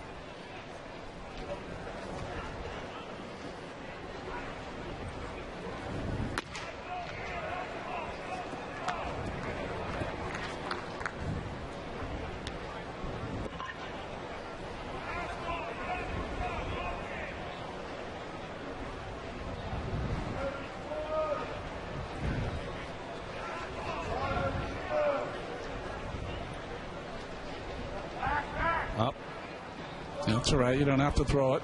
Little slip there by Thielbar.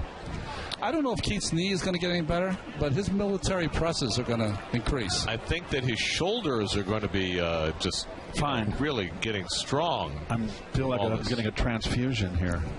That's my so the cold water comes out of the jug, right, and down ice water. The tube and into your little ice pack there? Yes, and it wraps its velcro around your knee. So when it gets warm, you're able to put it back in with the ice. It freezes the water, and then you put it back in. And you can go all day with this. This is an amazing machine. Technology is just an incredible thing. I just had a PRP shot yesterday. No, what's today? Thursday? All day? Thursday, yes. Yesterday I had a PRP shot. Platelet-rich plasma. Yep. And what does that do? Well, I've got no cartilage, right, from that wonderful hike I had up in Phoenix with the troops. I grinded I'm on bone, so I'm trying to regenerate, or it's either that. If it doesn't work, the PRP, they're going to have to give me a titanium knee, and I don't really want to try to avoid that. Be that much harder to go through security. It's already hard for me already. First time I ever heard of PRP or something like that, taking out bad blood and replacing it with good blood. Remember the runner from Finland, Lasse Viren, who ran those long distance races in 72, I think 76 Olympics? Meters. That's the first time I had ever heard of it. And then I heard about it. Keith Richards would do it. You'd hear about him go to Europe to replace bad blood with good. He had a lot of bad blood to replace. There was a different reason for that. He wasn't hiking. I'm not judging.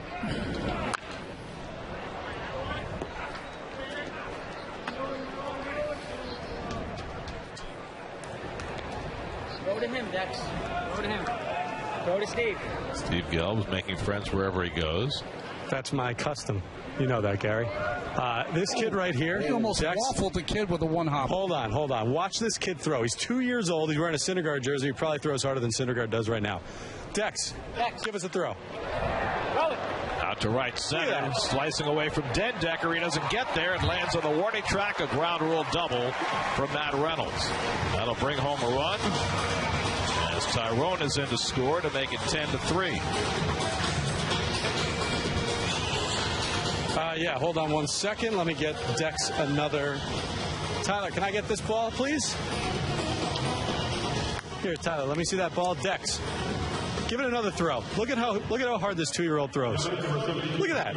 Not bad. That's very good, Slugger. It's better than me. That's what you have to look forward to, Steve. Keep the radar gun away from him. Just around the corner, Steve. Easy, Keith. Just when you roll the ball to him, don't hop him. You almost waffled him in the face. Dex. Ball.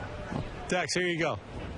That better, guys? Phillip Evans finds the hole. He's got another base hit, and that'll bring home a run. It's overrun by Galloway and left, but no damage done. So Evans, his 5th RBI of the day, a grand slam in the 5th, and now an RBI single to make it 11-3. And the left-handers continue to get their lunch here for the Marlins.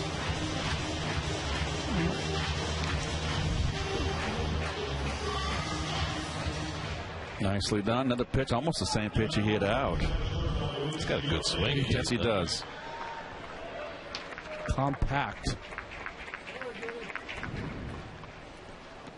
You know, it's been axiomatic for the last decade that if you were a third baseman in the Mets organization, there was no hope. You had to change positions or organizations. Well, maybe that's changing a little bit.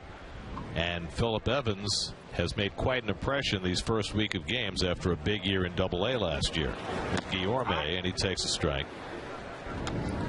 And he's only going to get more time as the WBC starts. First game in the WBC is Monday, 4:30 a.m. if you want to wake up and catch that one from South Korea. The closer version of the WBC is in Miami. I think that begins the weekend. It's line to third, throw back to first. Evans is doubled up, and that ends the inning. Anderson picking off the line drive and getting the double play. But the Mets add 2 runs here in the 7th on RBI hits by Reynolds and Evans.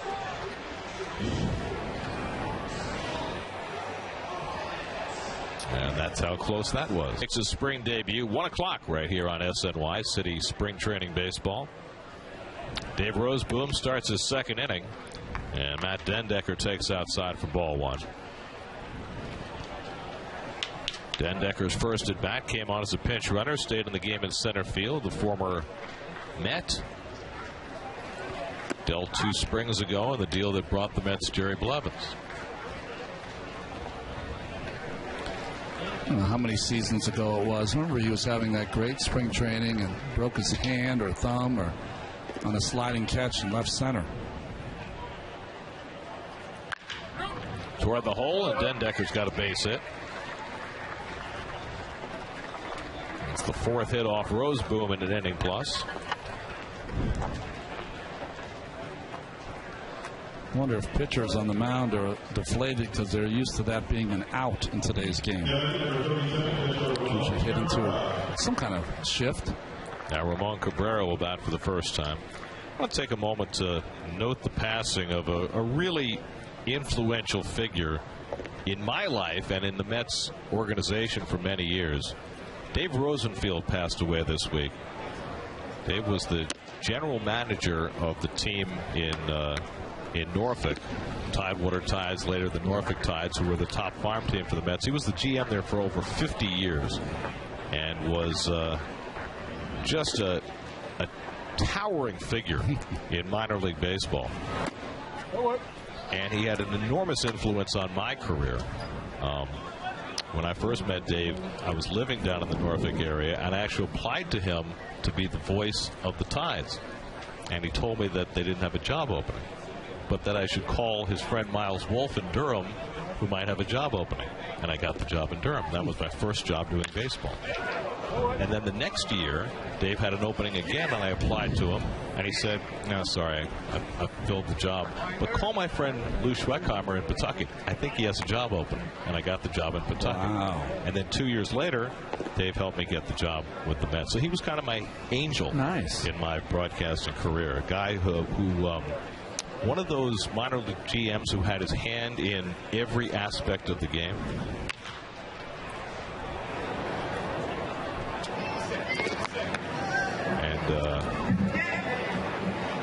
Dave was a guy who he wrote the schedule for the International League for decades. Well, he was there, and when I was in Tidewater, it was the Tidewater Tides at the time, not in the new ballpark they have now, and there are a lot of tremendous stars that came through there during my period, Strawberry and others. And he's a father figure to a lot of us minor league guys. And I'll always remember that the incentive, the carrot for all of us, was if you swept the series, you could come up in the Diamond Club that they had on the second floor, and he'd give you a steak dinner.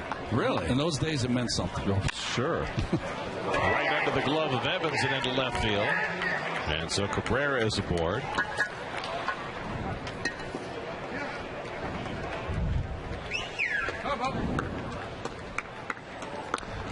Just seems right now that Roseboom is just pitching right-handers too much inside. He's getting hurt in. Were they going to rule that a hit? I believe so. I've seen Evans make some great plays going to his right. That one to his left couldn't quite come up with it. I think he expected it to come up and it stayed down. Rosie was the kind of guy that you didn't make the big league club. You'd get to Tidewater. You'd say, Rosie, where should I live? He'd go, call this person. They have a nice place for you to stay. Really? Yeah, he knew everybody. He was the king. Yeah, he really was. He was not an easy man to work for. It was tough. He was a tough guy and very demanding, but he knew his stuff. Really smart. Probably, and I look at this from my perspective, probably understood broadcasting as well as any minor league executive I've ever been around. For most minor league GMs, the radio guy, they don't really care. Just go do your thing. But Rosie cared, and he knew about broadcasting. He knew what would get people to the major leagues, and he's. There was a time, Gary, wasn't there, like radio guys sometimes would be the traveling secretary too? They'd groundskeeper, drive the bus, whatever. I've rolled a tarp or two in my time.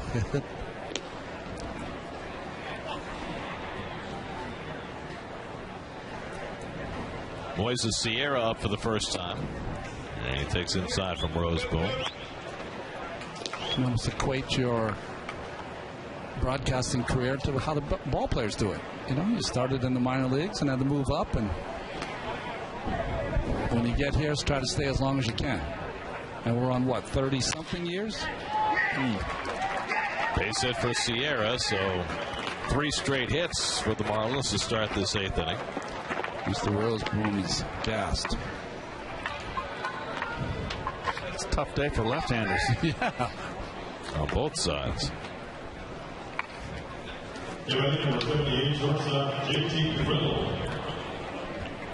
Well, there have now been 25 hits in this game, 14 for the Mets, 11 now for the Marlins. Hansel Robles up now for the Mets, getting ready. Just getting loose. JT Riddle bats for the second time and a long double to right. And it's a good breaking ball by Roseboom, 0-1.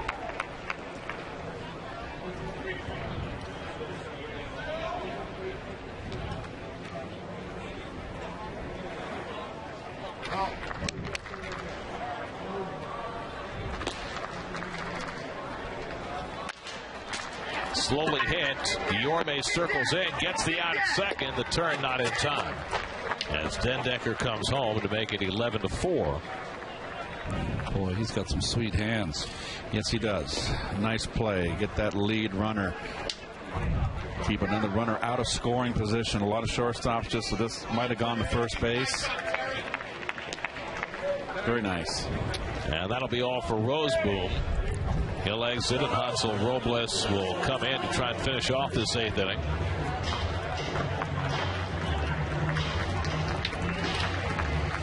So Roseboom out after an inning in the 3rd. 11-4 Mets in the 8th. We'll be right back to Port St. Lucie. Right shoulder. He spoke to the media today.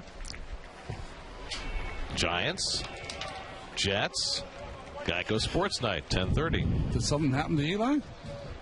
I mean, this is down the road, I guess. For reaching. Oh, I understand. Isaac Galloway takes a strike from Hansel Robles.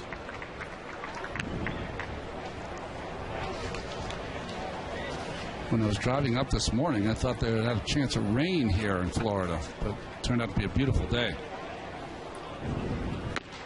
Robles making his 3rd appearance of the spring. He's yet to allow a hit. I didn't ask. Is he pitching in the WBC, Hansel? Don't believe so. Mets have 11 players leaving for the WBC, but Robles, oh yes, he is on the list. Okay. I'm mistaken. He's pitching for the Dominican. See that Carmelo Martinez in his only outing for the Cardinals yesterday. Carlos Martinez, sorry. Carmelo is my error. Carlos Martinez pitched 3 innings. That's a lot to pitch early in the spring, but he's going to be one of the main starters. Well, it's shocking to see 3 innings up there this early. Right? Yep. And you mentioned in the last broadcast, Ron. That finds a hole. Galloway has a base hit. That brings in Cabrera.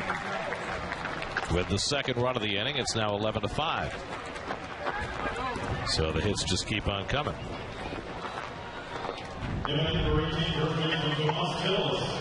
Right down the pipe and up.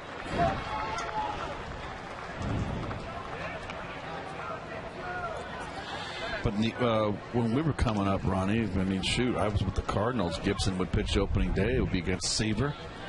And if they had good outings, they'd go 3 on the first start. Well, I mean, back in those days, pitchers would pitch complete games in spring training. The last time out. Yeah. Nobody's pitching complete games in spring training now. Well, they don't do it during the season. Why should they? Right. I love that line. 5 innings pitched, 6 hits, 3 runs, 2 walks. Good day's work.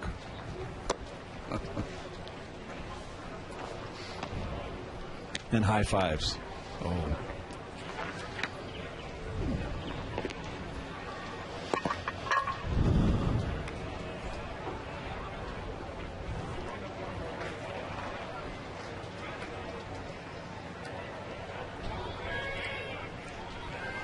2-0 to Tillis, and he floats one behind third, and that's going to fall for a base hit. Riddle being waved around. He'll score. 5 hits in the inning now for the Marlins. They've scored 3 times, and the Met lead is trimmed to 11-6.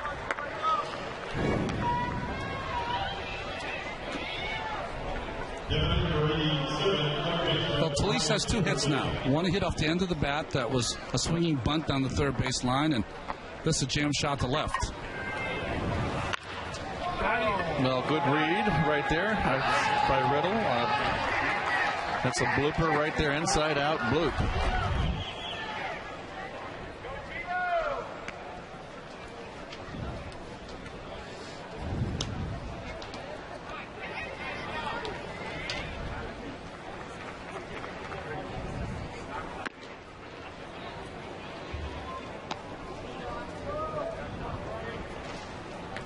So Robles has faced 2 batters, given up 2 hits. And now Brian Anderson up for the second time. Grounded out to short his first time up.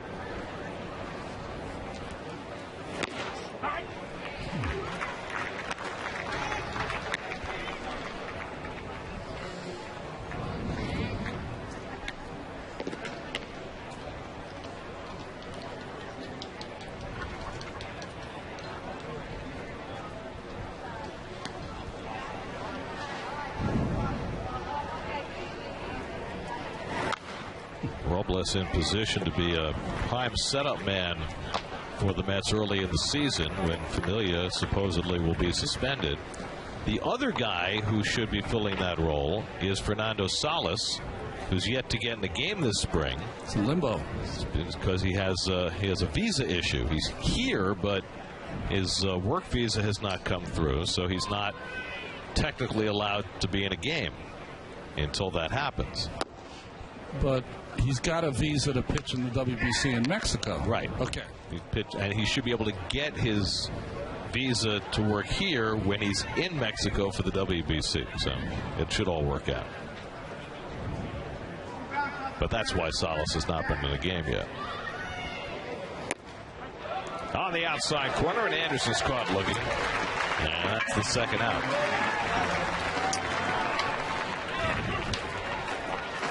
Well, you'd like to be able to dial this pitch up whenever you need it. Knees, no block anymore, but edge of the plate. So 2 out and 2 on. Now Yefri Perez, who had a double to drive in a run in the 7th inning. That's with 2 out and 2 on.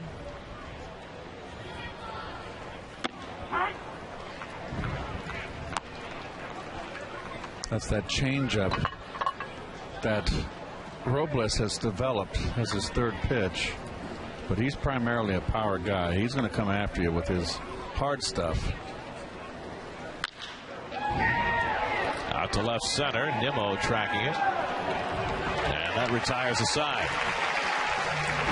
3 runs in the 8th for the Marlins. 11-6. Yes, we're in Florida. I like that emblem, by the way. I really like it. For the first time, I want to get a lid before we leave with that emblem on it. Yep. Champ Stewart will lead off against the new Marlins pitcher Ben Holmes, and he takes a strike. Holmes had a good year last year in the minor leagues. Look at those numbers. It was at single A here in the Florida State League for Jupiter and in low A ball for Greensboro. The Hammerheads, right? I guess Mattingly's still trying to tempt fate with just one more left-hander out there. Well, what's he going to do? Yeah. Every lefty has given up a run today. At least 1 run. And a good changeup by Holmes strikes out Stewart for the first out. Changeup, down, maybe slider. Don't know Mr. Holmes well enough to know his repertoire. So now Brandon Nimmo has been up twice and had a couple of hits.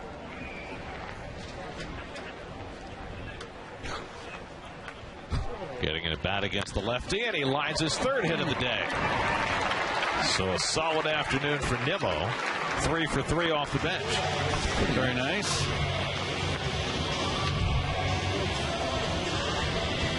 I'm telling you, you need some guys that are off the bench. Number one, he plays good defense. He can run. And when you're coming off the bench, you need those guys that are contact, doubles hitters. Here's Cicchini up for the second time, and he laces a base hit. So both Nimmo and Cicchini first pitch swinging. And they each have solid hits to give the Mets 16 hits for the afternoon.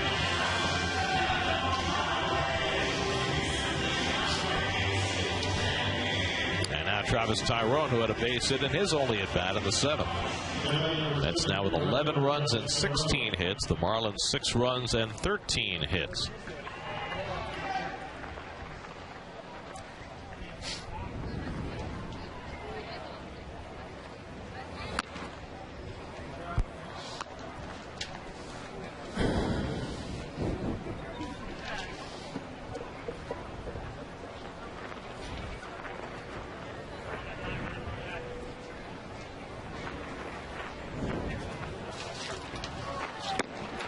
Tyrone loses the bat, and Dom Smith has to execute evasive action to avoid getting nailed in the on-deck circle.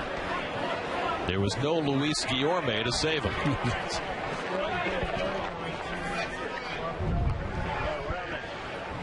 Oh, what a shot here. See his eyes? I better move.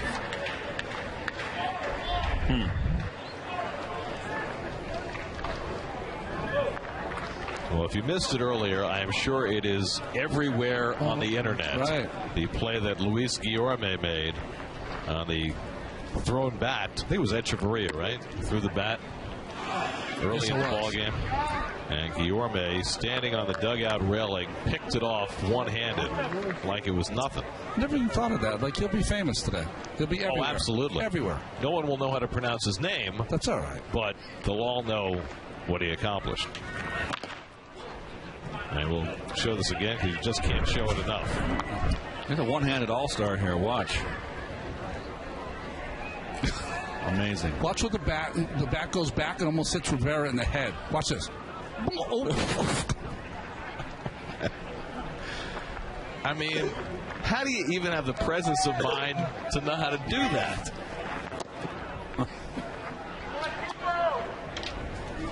Well, we've been raving about Guillorme's defensive skills, and we've seen a little bit of that on the field today, but that will certainly enhance his legend, if not his chances of making it to the big leagues. No panic.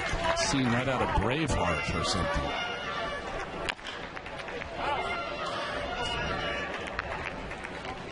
And then there's Dom Smith realizing that there was a projectile headed his way.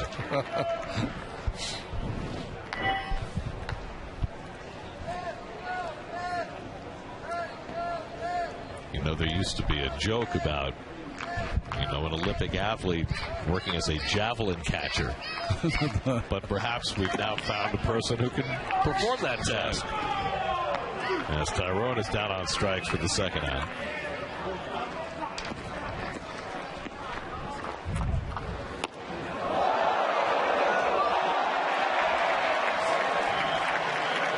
I mean, everybody else is getting out of the way, and Guillorme is just... It's nothing. He's too cool for school. I love it. Nimmo was trying to get in the way. He was running towards the bat. Well, I don't think he was doing that on purpose. I agree. It was a major miscalculation. I mean, it's got to be hard to judge the flight of a bat, right? It's not like a ball which has a certain expected trajectory. But I think 99% of the people do what Nimmo did, right? They're just trying to get out of the way. You duck. Yeah. I will say this, too. It used to be that, you know, dugouts didn't have fences and railings in front of them, so you always had to be alert. Watch Nimmo's got his arms folded. And he runs into the bat. He was running into the bat. Right. If Guillorme doesn't catch that, it might have got hurt. Plunked him right in the head. 2-1 to Dom Smith. They always say every day you come to the ballpark, you're going to see something you've never seen before. That was it today. Have you noticed in our spring training games, the big moments don't really always happen on the field so far? Well, we've had the kids on the berm. That's right. The 2-year-old with the great arm. We've had Guillaume catching the bat. We had our producer locked into the booth, sweating bullets. Yeah. It's been a big day. Oh, Syndergaard putting the sunflower seeds down Gelbs' back. And baby powder too. Baby powder, yeah.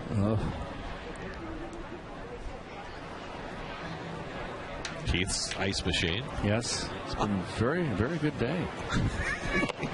Left-handers getting their lunch. You like that. 3-2 to Smith. All this and 17 runs and 29 hits. 3 Met home runs. A grand slam by Phillip Evans. 2-run shot by Walker. And a solo bomb by Cespedes. Yeah, that was a pretty good highlight, too, that Cespedes shot over the batter's eye as Smith walks to load the bases. That's one that'll make a few highlights as well. So now the base is loaded. Tomas Nido will come up for the second time. He had a base hit, scored a run in the 7th inning. That scored 4 in the 4th, 5 in the 5th, and 2 in the 7th. And now Nido with a chance to add to it with the bases loaded.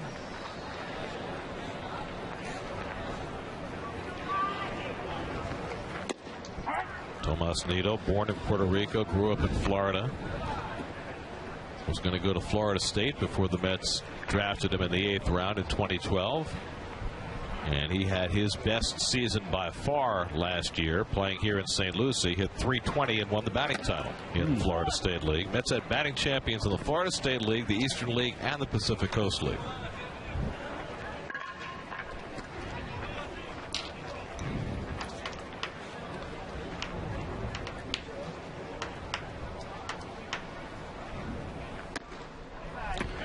Gary, are you leaving us after today to go take the Pirates home? I will be, heading for Indianapolis. Seton Hall at Butler Saturday. Nice. Big East tournament next week. NCAA's beyond. Fingers crossed.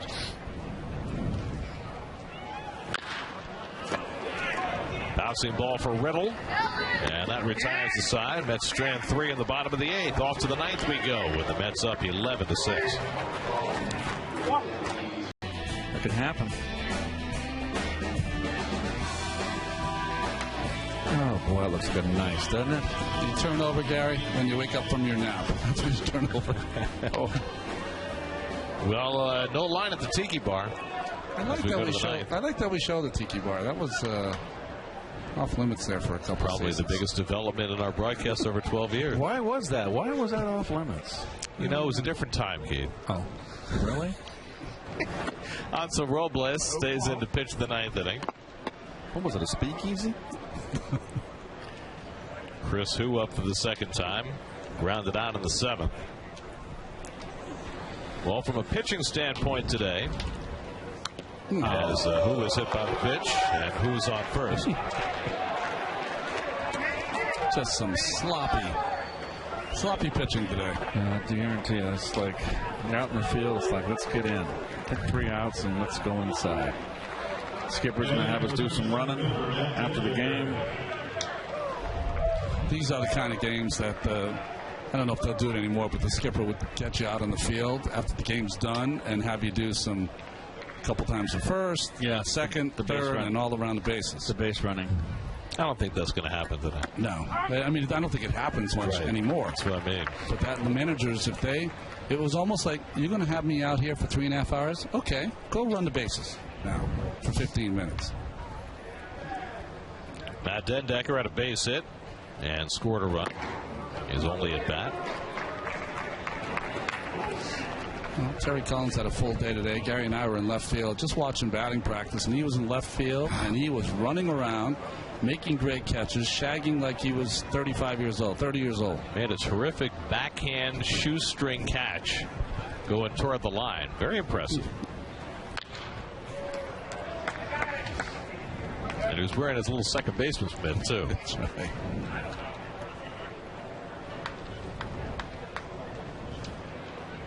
How old's Terry now? 67? 67, yeah. Wow.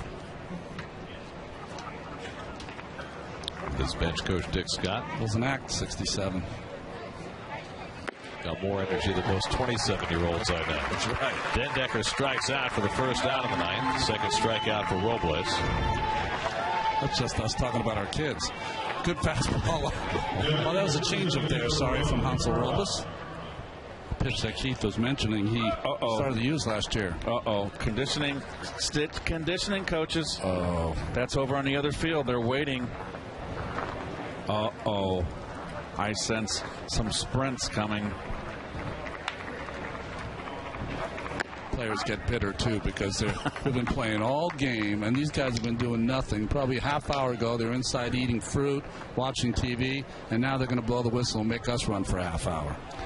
Well, all the youngsters are out there now, so they'll be more than they're just glad to be here in the big leagues. Cabrera hits one to shallow left. Stewart will have to play it on a hop. Got a bad route to that ball. And it falls for a hit for Ramon Cabrera. And the Marlins have 2 men on.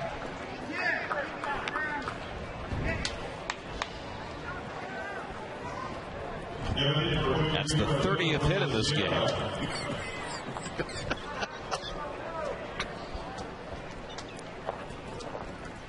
Would you like to share with the class? No, we're not sharing. Ronnie and I are not sharing. Here's Moises Sierra up for the second time. He had a base hit his first time up.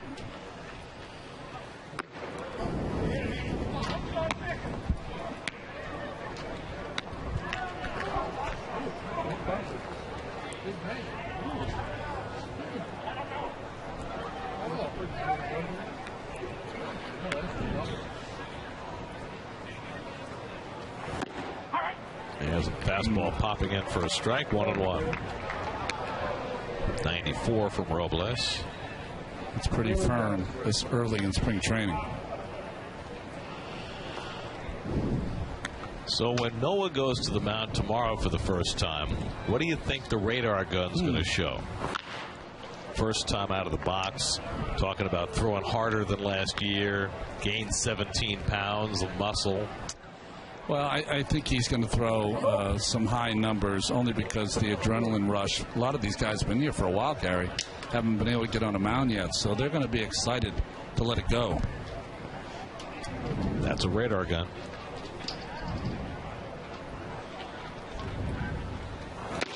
There's a fastball, got him looking, and that's the second out. Third strikeout for Robles. One more out to seal this one. And he'll take on J.T. Riddle. He's had 2 at-bats, a double, an RBI, 2 runs scored.